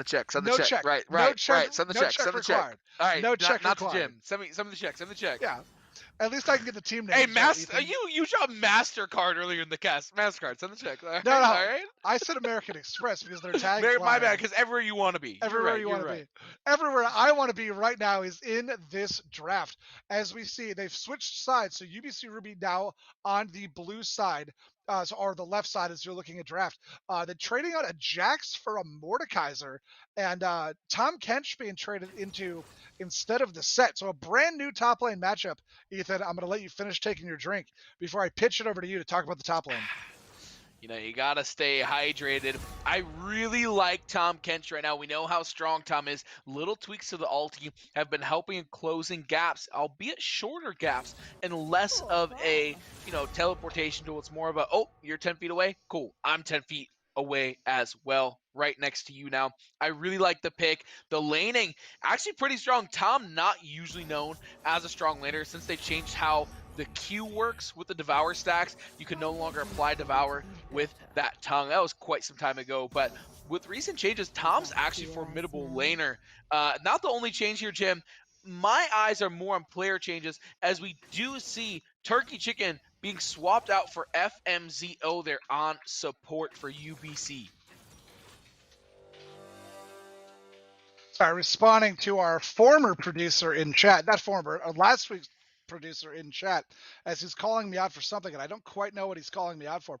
Our producer this week, John, has been great, though. If we can get John every week, that way I don't have Michael chirping in my ear, because that guy gets annoying, let me tell you. Nothing but love, Michael, nothing but love. But no, as you were talking about, difference in support here for UBC Ruby, going with the Alistar, staying with tank, but a lot more hard engage, little less hooking going on here. Just a hard engage with the Alistar pairs really well with Kaisa, especially in the mid to late game when she can teleport in with her ultimate and drop it on top of people. The one that we were talking about, though, while they were drafting strategically, the mid lane, both swapping from AD to AP, and both on champions that can make people disappear. Silas is the one to watch out for, my mind, piloted by Derek there. Can be such a massive game changer, not just with the ulti, but like you said, can delete people. Has a little bit of lifesteal on the W, I do believe it is. So is able to sustain a lot of fights, is able to pick a lot of 1v1 fights. It's just a hard champion to diagnose for the enemy team, right? That's the biggest thing in League, is knowing how powerful you are and how powerful your opponent is, so you know, can I take this engagement? Can I not? With Silas, it's a mixed bag, man. You have no idea which chocolate you're about to find when you engage. I like that reference there. I like the reference. But the one in my mind, the biggest thing, and it's the one person we haven't talked about, the biggest thing in my mind is that Hecarim jungle. Inting my wrists had a great game on the Evelyn, and this is a completely different style of jungle. We're no longer talking about the hard assassin coming in from the rough angles. We're talking about literally the cavalry charge coming straight at you. Hecarim, the master of the early gank.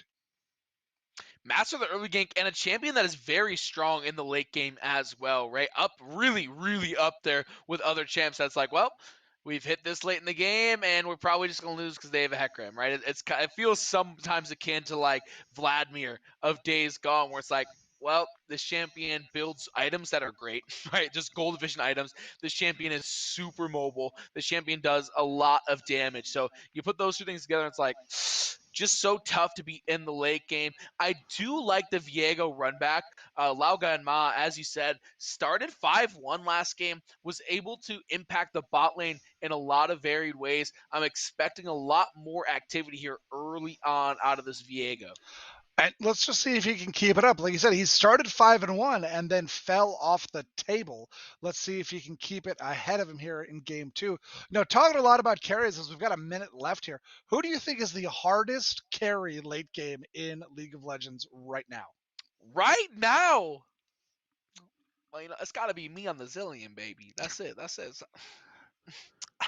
Double bomb, dime droppers. But if we're being honest, it's really hard for me to say it's not somebody like Vayne. I think that Vayne's not in a bad spot in the meta, but when you have the roll and the condemn, right? How often are ADCs bringing two forms of peel baked into their own kit, Jim? It's just not very often. I mean, you've got Ezreal in this game, which I think is not a bad pick. Kaisa, I think we've got two of them right here. I think two strong candidates, but for me right now, it's Vayne. What do you got? Maybe a dark horse pick, and chat will let me know if they think I'm wrong. But I played a couple of them the other day, and it was just so rough. We were so far ahead, and it just didn't matter. Kassadin, late game carry. Oh, yeah. Late game carry extraordinaire on the Kassadin. Kassadin can get massive. I mean, talk about Rift Walk, right? You just have as many times as you can spam that button, you got flash, right? It's up. So you can just keep going, and I like that pick a lot too, Jim. We're on the current patch heading into Worlds. Now, we're actually a patch ahead of them, I do believe. Any hot Worlds predictions? Will this be NA's year, Jim? Hot prediction, no. I think that's about as cold as you can get. Jim pulling his takes from the back of the freezer. You know what? NA's gonna. I think NA's gonna surprise people. I think they're gonna win one big game. Well, I think they're gonna. One of the NA teams is gonna make it out of groups, and I think they're gonna win one big game where everyone's gonna be like, "Oh my gosh, is that NA for real?" And then they're gonna get dumpstered the next game. Let's be honest. TSM did the one thing that they could possibly do to get a better speed run than last year's 0-6. They just didn't show up. But with that being said, we're getting ready. Nothing but love, TSM, nothing but love. With that being said, we're jumping into game 2 here. They found the skip. They found the skip. You know, that's making the speedrunning feel like, skip. New trick. Don't show up. Yeah. So you we're save the money on the tickets. Save the same result. And we're gonna pause at 10 seconds once again. Oh man, we're both going places and none of them are good, Ethan. We're both going places and none of them are good. Speak for yourself, all right? I mean, I'm about to graduate college in December. I'd like to think I'm going somewhere good. Whether or not that's back to school at Upper Iowa University, we're gonna find out, Jim. I'm paused at 10 seconds. Are you paused at 10 seconds? I am paused at 10 seconds. I don't even pay him for that shill, folks. He shills for free. So, production, are we paused at 10 seconds? Count us in then.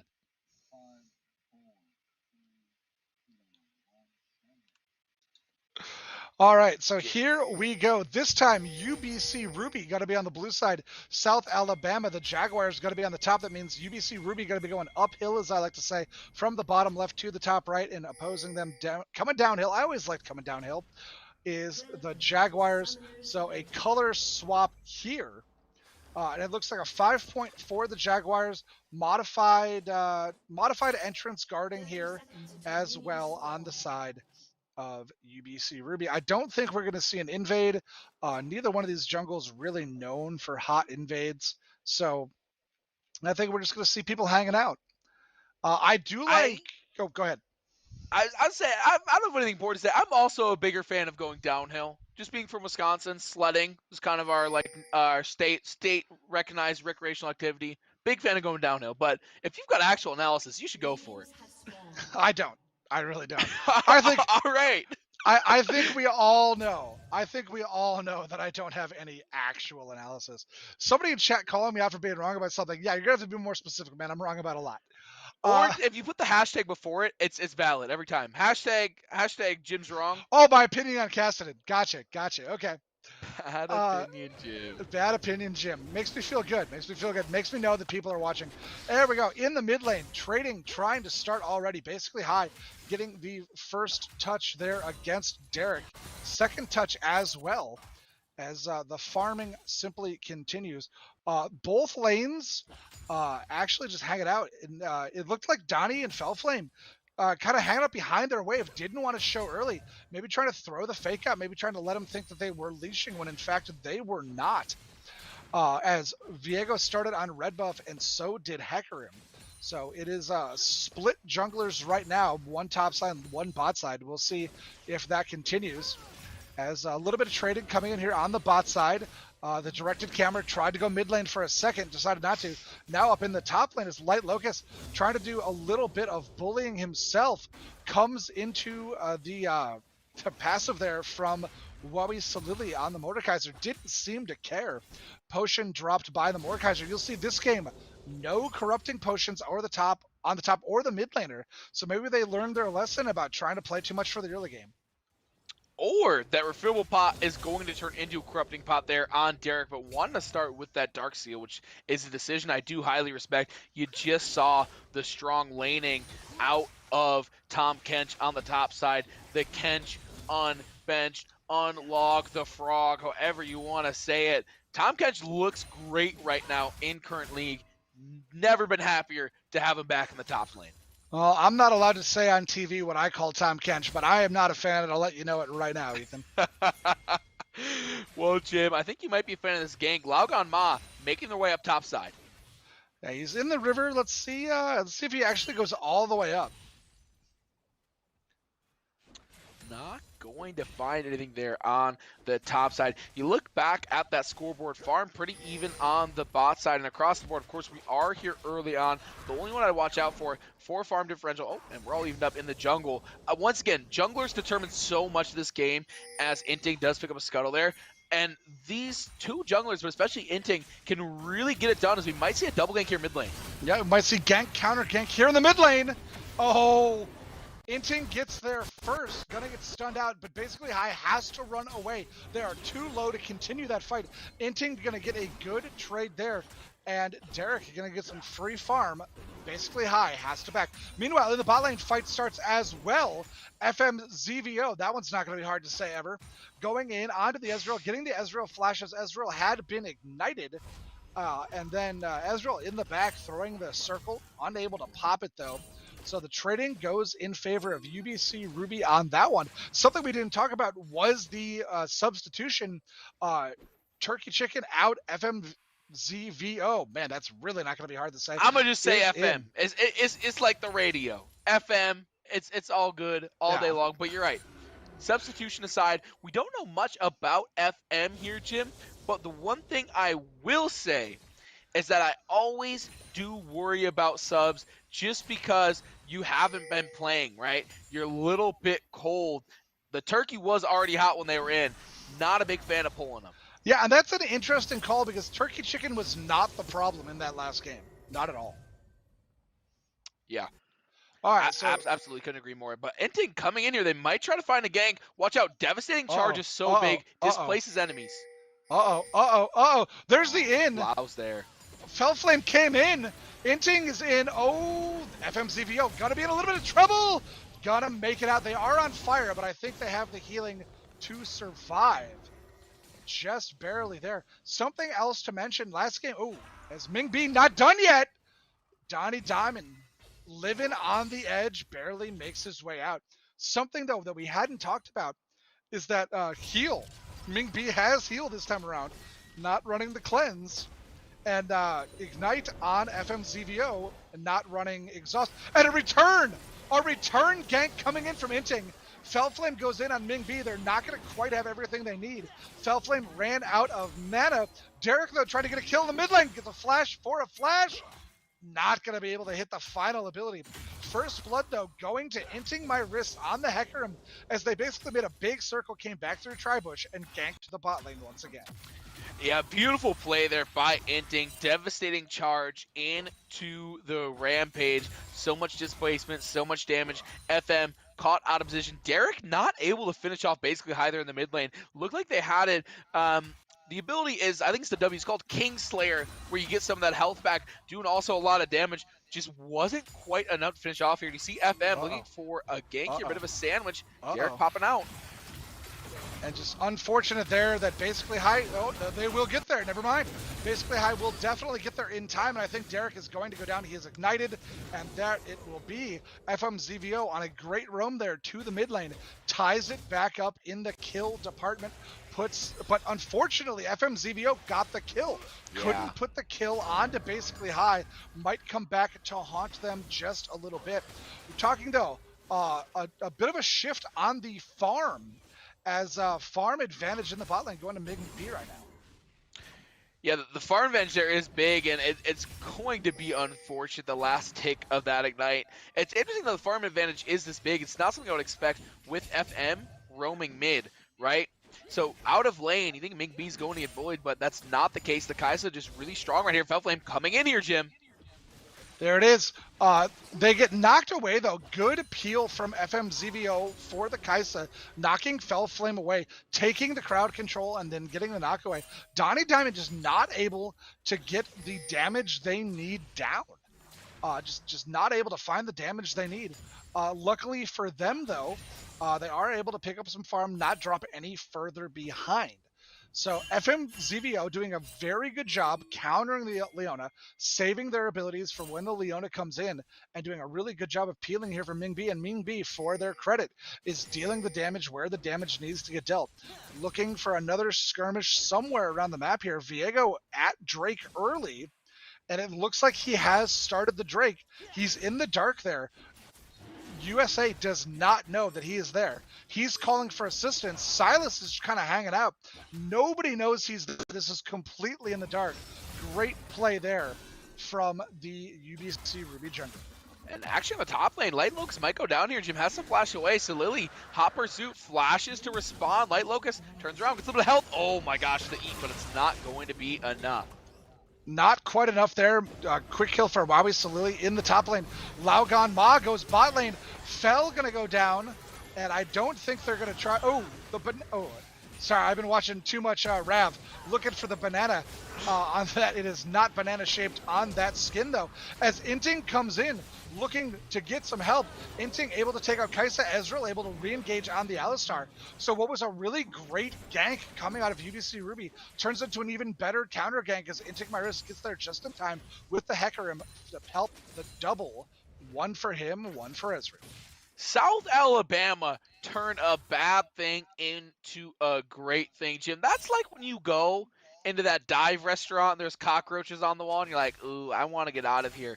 But then you smell the food and you're like, oh my gosh, why have I not been here sooner? Why am I thinking about leaving? That's what happened. The cockroaches and the writing were on the wall. It looked like they lost out on that gank, but all of a sudden, Inting comes through on the backside and is able to clean it up. They get some kills out of it. They're up 1,000 gold despite not securing that first drag, and Inting might get caught out here.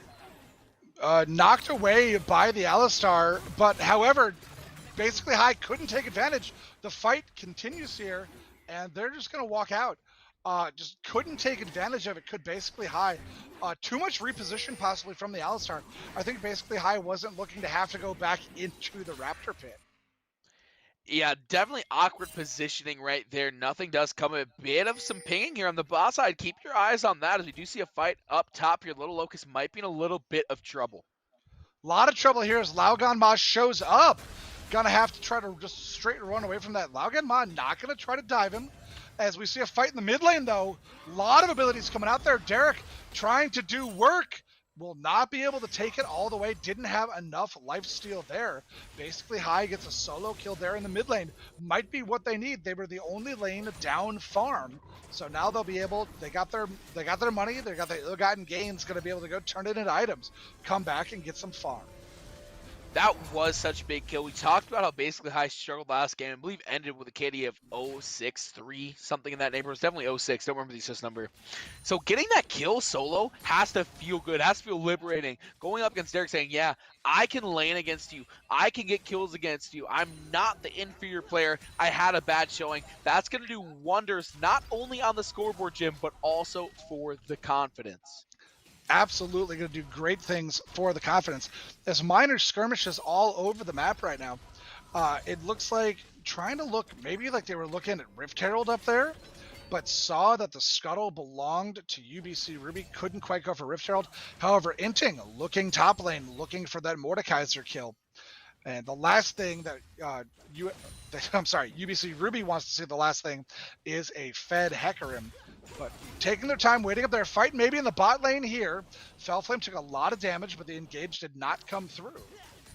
So, and Inting now just going to sit there. They're going to hover their back, and they're going to stay. Oh. Almost action.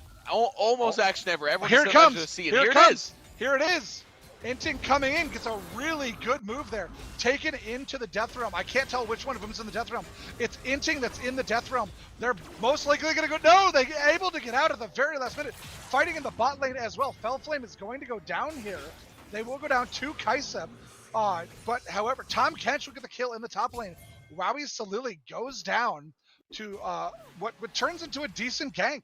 It's so hard to gank Mordekaiser because of the Shadow Realm, of the Death Realm. But good work there from the combination. Didn't lose anyone top lane, got the kill. Meanwhile, traded it for the kill on Ming V in the bot lane. And what we also have to notice in the bot lane here, Jim, is Ezreal's caught up in farm and is also 201, has shutdown gold, but they are looking for that shutdown gold right here. Donnie Diamond might be in a bit of trouble. There's the ult, but here's the Fellflame coming in with the ultimate. Power of the Sun. Can't evade the sun forever. Got the double stun, got Donnie Diamond out. And here we go, the re-engage coming in here. Fellflame going in, gets a little bit with the Zenith Blade. Gonna have Donnie Diamond on the side, throw in the ult, missed everyone just barely.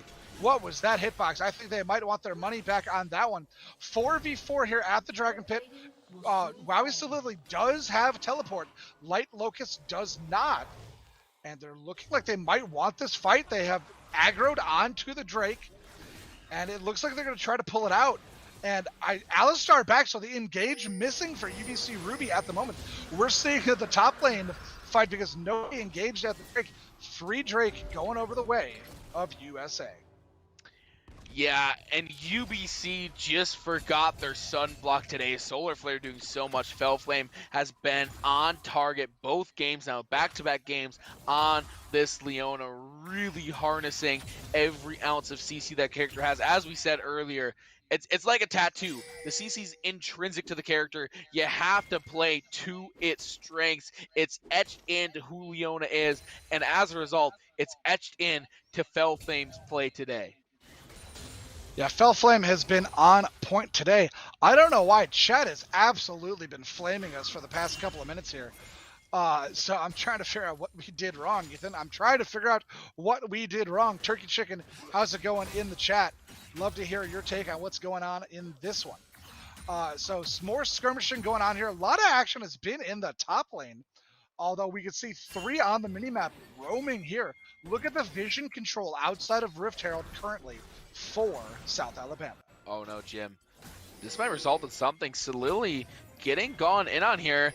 Gets the Devour, but no one's there. I think that Light Locust thought there seems to be there. It might not matter. Light Locust putting in work here, Jim. Light Locust putting in work. Here's the rest of the team. They all finally showed up. Light Locust bought time for everyone. And Wowie Salili gonna have a problem. Gonna get back under tower. Inting will be able to ult out, but they ult right into FMCVO. Basically high, using abilities to close down on them. Fellflame, though, able to take out Laugan Ma, but the shutdown does come through. Basically high, taking out on the Hecarim. That's going to be the last thing they do, though, is they get absolutely deleted as the rest of Inting's team is here. Alistar goes down as well. Good trading there from South Alabama, who still has vision control over the Rift Herald. They might be going for first tower here. They have 3 here. Chasing the Kaisa is Fellflame and Light Locust, but the TP is going to come in. They're going to back it up. Yes, Salili here. Derek hiding in the bush. Good flash away there. Big Good fight. flash away there. Big fight. Big fight, Jim. But you know what I gotta say? That we didn't say in game 1, but I think was true. This feels like a Fellflame difference. Fellflame came through, proc the passive, got the CC on the autos, or not the autos. It's on the Q, I believe. It's one of the basic abilities. Your next auto, hard CCs, and Fellflame has just come up so big for them in team fights, and it's been understated. It's not even really showing up in the stat sheet, right? 1-2-2, you know, like that's not a great game. But I think Fellflame has been doing so much work, Jim. I don't think that chat is flaming us as much as they are flaming the auto spectate feature. Oh, I was talking about it a little bit earlier, but that's fine. That's fine. I was trying to figure out. I'll ask him later. We'll ask him later. We'll find out. Fighting again in the top lane. Light Locust living under that tower almost. Not the best place to be against a Mordekaiser who can pull you back under it. Takes him to the Death Realm. Gets a stun onto him. Oh, great dodge there of the Nightbringer. Look at the map. Leona coming up with Hecarim there, the top side. And Derek in the bot side. Able to get a kill on to basically high, and Light Locust moves that fight all the way back to their own tower, taking Mordekaiser out. Just pure outplays top and bot in the 1v1. And they didn't even need the help. The cavalry came, but they just sat back and watched as Light Locust did the work. They're going to dive this tower, Jim, one way or another. I think someone is going to die here. Blood will be spilt, or maybe not. Light Locust and the rest of the crew just backing. Obviously, Silas also backing the bot side. We have a big neutral up. Dragon will be up here very soon in just 50 seconds. So everyone feels like they're kind of preparing for that. We'll see who gets prio on the vision here. My gut is to say that it will be the Jaguars. They're hovering around the pit. And you see Fellflame once again setting up. Fellflame has been so big this game, doing all of the little things right. Yeah, no, Fellflame has been doing the little things right. I'm surprised nobody went for the Rift Herald. It's only up for another minute 35. I thought for sure South Alabama was set on it twice, in fact. Never followed through on it, though. But you are correct. Infernal Drake gonna be up here very shortly, less than 45 seconds, and we will see if somebody is going to make a big fight over that one. I'm really hoping somebody takes a really late Rift Herald. I would love to see a Dancing Herald. As would I. UBC looks like they're going to be content contesting this over the back of pit here, Jim. Setting up some bush Wookiee action, just got real Ewok vibes from Star Wars here. Just waiting, little guerrilla warfare. FM looking for it. They're moving into that bush, and it's all kicking off, Jim. He engages right there. He might have gone a little bit too far and gets cut off by the Hecarim ultimate coming in there. So this is a really scattered team fight. People are all over. In the top lane, Light Locust takes a tower. Kaisa a kill onto Derek. Kaisa gets a kill onto Felflame, so 2 kills on the Kaisa. South Alabama in full retreat is I stop being able to speak there for a second. Double goes to Kaisa. They really did need that one. Getting Kaisa into this game, as she was a little bit low on the table there as far as items go. Double kill, gets the Infernal, and no one taking the Rift Herald, as it will despawn for the Baron to come up. Meanwhile, though, as I was trying to say during the fight, Light Locust taking that tier 1 tower in the top lane. I'm not going to say a tower is worth 2 lives, but at least it wasn't for free. Yeah, Jim, I know Viego's a new champ here, but I didn't know they had an ability just a little though. As Entei going in here, looking for something, can't find it. Derek teleporting in on through. Alistar just going to back right there middle lane. FMZO thinking better of it. We've reached an interesting state of the game here, Jim. Team fight just won from UBC handily. They just picked up their second drag, but you look across the map and you see that it's still being dominated. What does winning that team fight mean? What does that give them? It gives them hope, is what that gives them. Kaisa got her mythic off that, I do believe. So that's huge. Kaisa getting parity with the Ezreal is absolutely massive. She's still down 500 gold, though. That's something to think about. Kaisa down 500 gold. 300 gold down in the mid lane is Diana. In the jungle, let's not talk about the jungle. In the top lane, 1,700 gold lead for Light Locust over Wowie Salili. And because we actually should probably talk about it, it's a 1,700 gold difference in the jungle, as Laogan Ma, back on the Viego, not having as good a day as game number 1. Yeah, big differential there. And Laogan Ma, you said it, popped off game 1, 5-1 start. Game 2 here, Inting has just been all over the place and been doing everything that they can. Generate a large goal difference. Little Locust might be out of place here, but Felflame coming out through. Gets CC'd out of their ult here, Jim. Little bit of a scrap. Light Locust getting caught out, uses the flash, gets over while trying to survive. Looks like steal the blue buff here. Unable to do it. Laogan Ma says, no, that's my blue buff. I've got the smite for it. Hey, chat, let's go ahead and let's not be like mean in the chat there, guys. You know who I'm talking to. Let's keep it clean in the chat there, guys. But no, great play there. Light Locust getting out of the way, flashing over the wall. So yeah, no, it was well played there by Light Locust, taking a lot of attention and then being able to get out. At the moment, the vision difference so critical. If we take a look, if our producer back there can hear me, if he can kill the all vision and just show us vision from UBC Ruby's side, that would be great. Because it is a dark place to be if you're UBC Ruby right now. A great point out right there. UBC, Jim, when they got kind of, they say everyone's got a plan till you get punched in the face. They got punched in the face and they kind of forgot what their plan was, right? Their plan was playing fundamental League of Legends, getting kills off of ganks, pushing neutral objectives, and warding. Warding is a transition piece between all of those things, right? You only know that you can push those neutrals when you spot out multiple players out of position. They've lost their glue here, Jim. They're not doing the little things right. And they've got to figure that out here in a hurry if they don't want to lose another game to South Alabama. And we don't want to see it either. We would love to see a game 3 here. Me and Ethan don't want to go home yet. Me and Ethan, we got more to say to each other. We don't want to go home. Oh, absolutely. It's a sad day whenever I have to part with Coach Jim. It's very sad. Many tears are shed. I rip my clothes. I mourn. It's really tough all around. So game 3 would be fantastic here. Always down for some more League of Legends here in the NECC.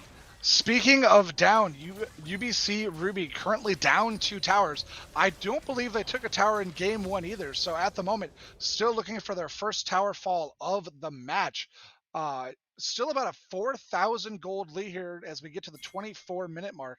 So 4,000 gold, not as bad as game 1, where I believe at the 24-minute mark they were down 1,000. So we will find out on that one. But everything kind of calmed down for a moment here.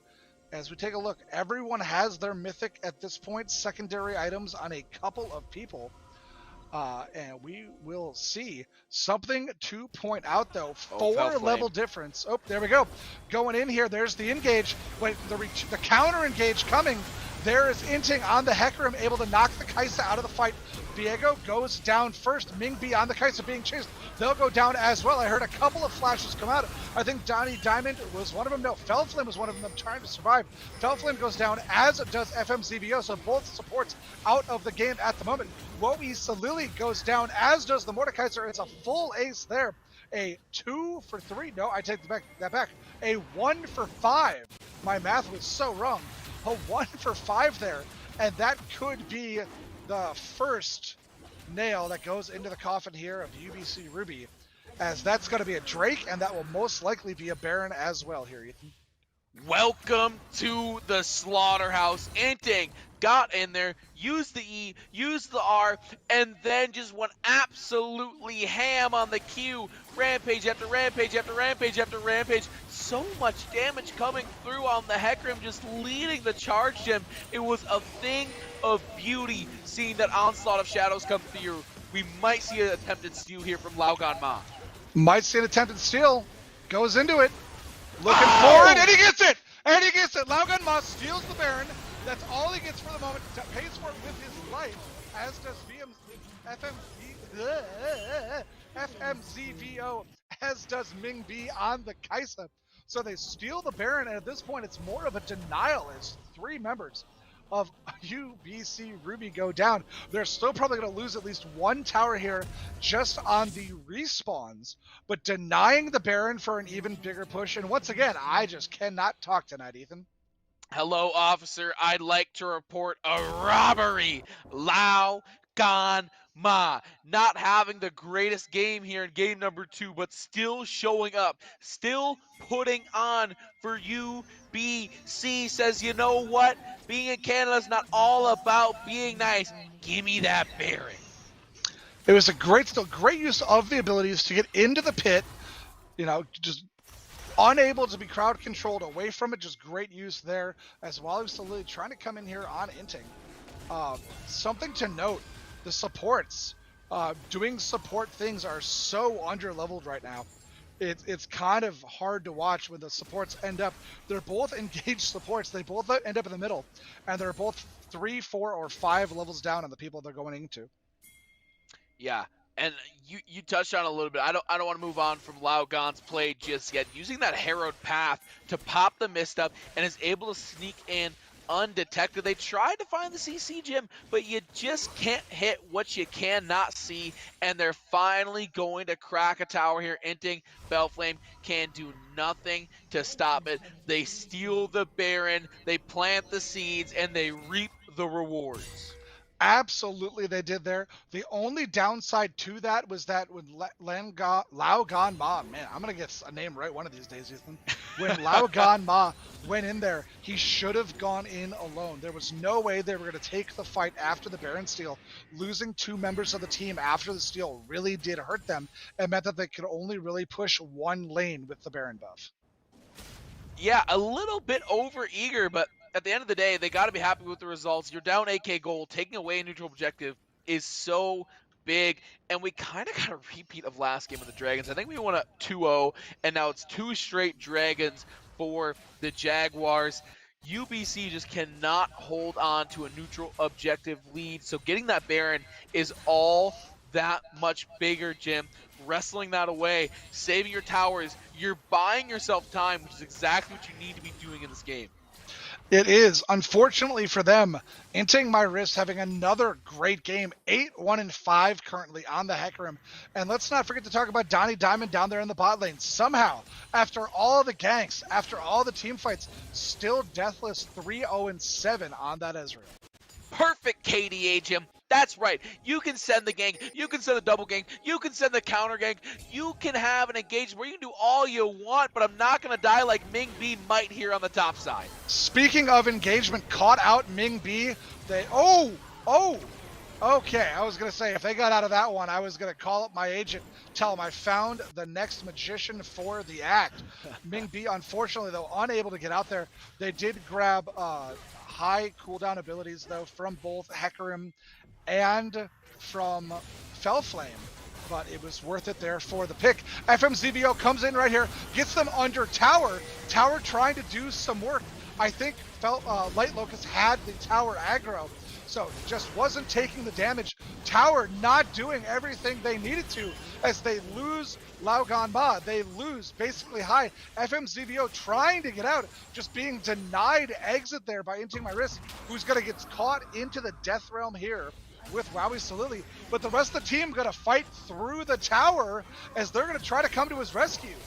You saw Fellflame there with an attempted guess at where Wally Solili going to come out of the death realm there, and that will be enough to crack the base open. Mid lane tower goes down. And Mingbi reconnects after a quick disconnect there. Unfortunate, but it happens from time to time. Inting was caught out in jail, and the whole squad shows up to just bust him out. Prison break. They got what they wanted. Jim, they didn't have to give up anything for it, and they get the dragon on the backside. One drag away from Soul. They are finding the tools to put the finishing touches on this game, and it is a scary, scary place if you are UBC. This game only gets harder from here. It does, and it's really nice. Let's go back and say it is really nice when your whole squad shows up with bail money. You know what I'm saying? Oh yeah. Like, When everybody's got enough for bail, you know it's a good night. It's a good night when everybody's got enough for bail. And just unfortunate there, just getting dove under towers. South Alabama not caring about the towers. They dove under one, they dove under a second, saying, nope, we don't care. Our tanks are bigger than your tanks. Light Locust just eating his way to a bigger, better body on Tahm Kench. And it's going to need that bigger, better body, Jim. Bit of an engage right here. Looks like it's going to come to nothing. Too much beef for the opposition to handle. And you're right, that tier 2 tower was up for so long and was just pecking away life totals, but it didn't matter. They were having a party, a bit of a fiesta under the tower, eating tower shots left and right, finding kills, and it led to a cracked base. They're 5-stacking, they're rotating top. This team is running thick as thieves. They are, and it's actually, I think, a good thing that UBC Ruby didn't engage on the Tahm Kench there. The entirety of South Alabama was waiting. I think Kench was the bait. I agree. And you know who's been quiet this game?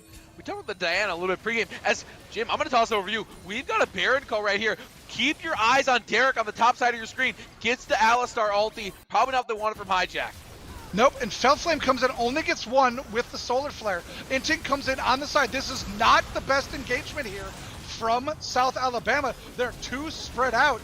Viego gets a kill onto Inting My Wrist. Ezreal does get a kill onto basically High. And Ezreal gets a second kill there, and they're gonna get away with it. They're gonna get away with what could have been a poor engage, but it's gonna end up being a 1-for-5 Baron. They're just gonna go end the game. I think the game is just gonna end. Wave's coming right down mid. Yeah, I don't think they have what it takes to stop this. The respawn timers, they're at about half a minute here, Jim. This inhibitor, good is gone. Teleport coming through from base. I think you can find the G button on your keyboard and tap it twice. I think that might be what happens here. And I don't know. I think that one came down to money, Ethan. That was a money team fight. The engage from South Alabama was not clean. They got way too separated, did not have a clean engage, but they had the item advantage, and at the end of the day, it showed.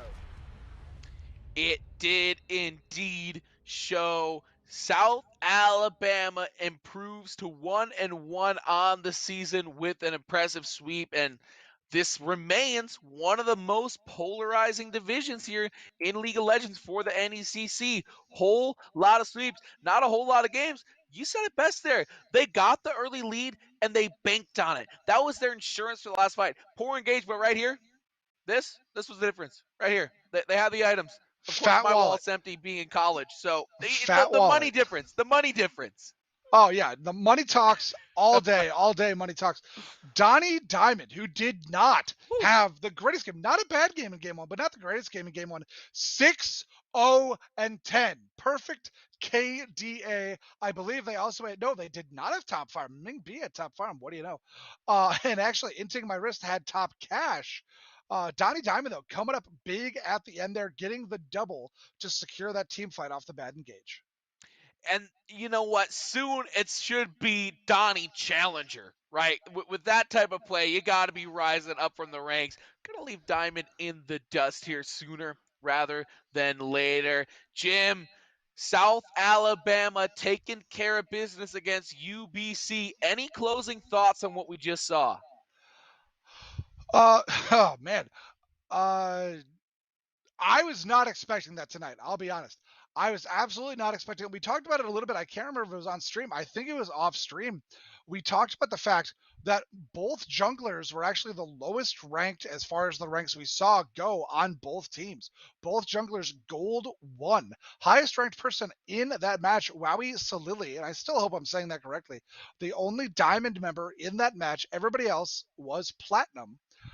And the junglers, neither one of them played like gold. I thought both junglers had great games. You called it out in game 1 that it was going to come down to jungle diff, and it did a little bit. Laugan Ma did not have a terrible game 2. Didn't get as far ahead as game 1. I think South Alabama just did a really good job with the vision, calling out where Laugan Ma was on that Viego, stayed a little bit safer so he couldn't get quite as fed early. But I still think he had a really good game and a great Baron steal near the end.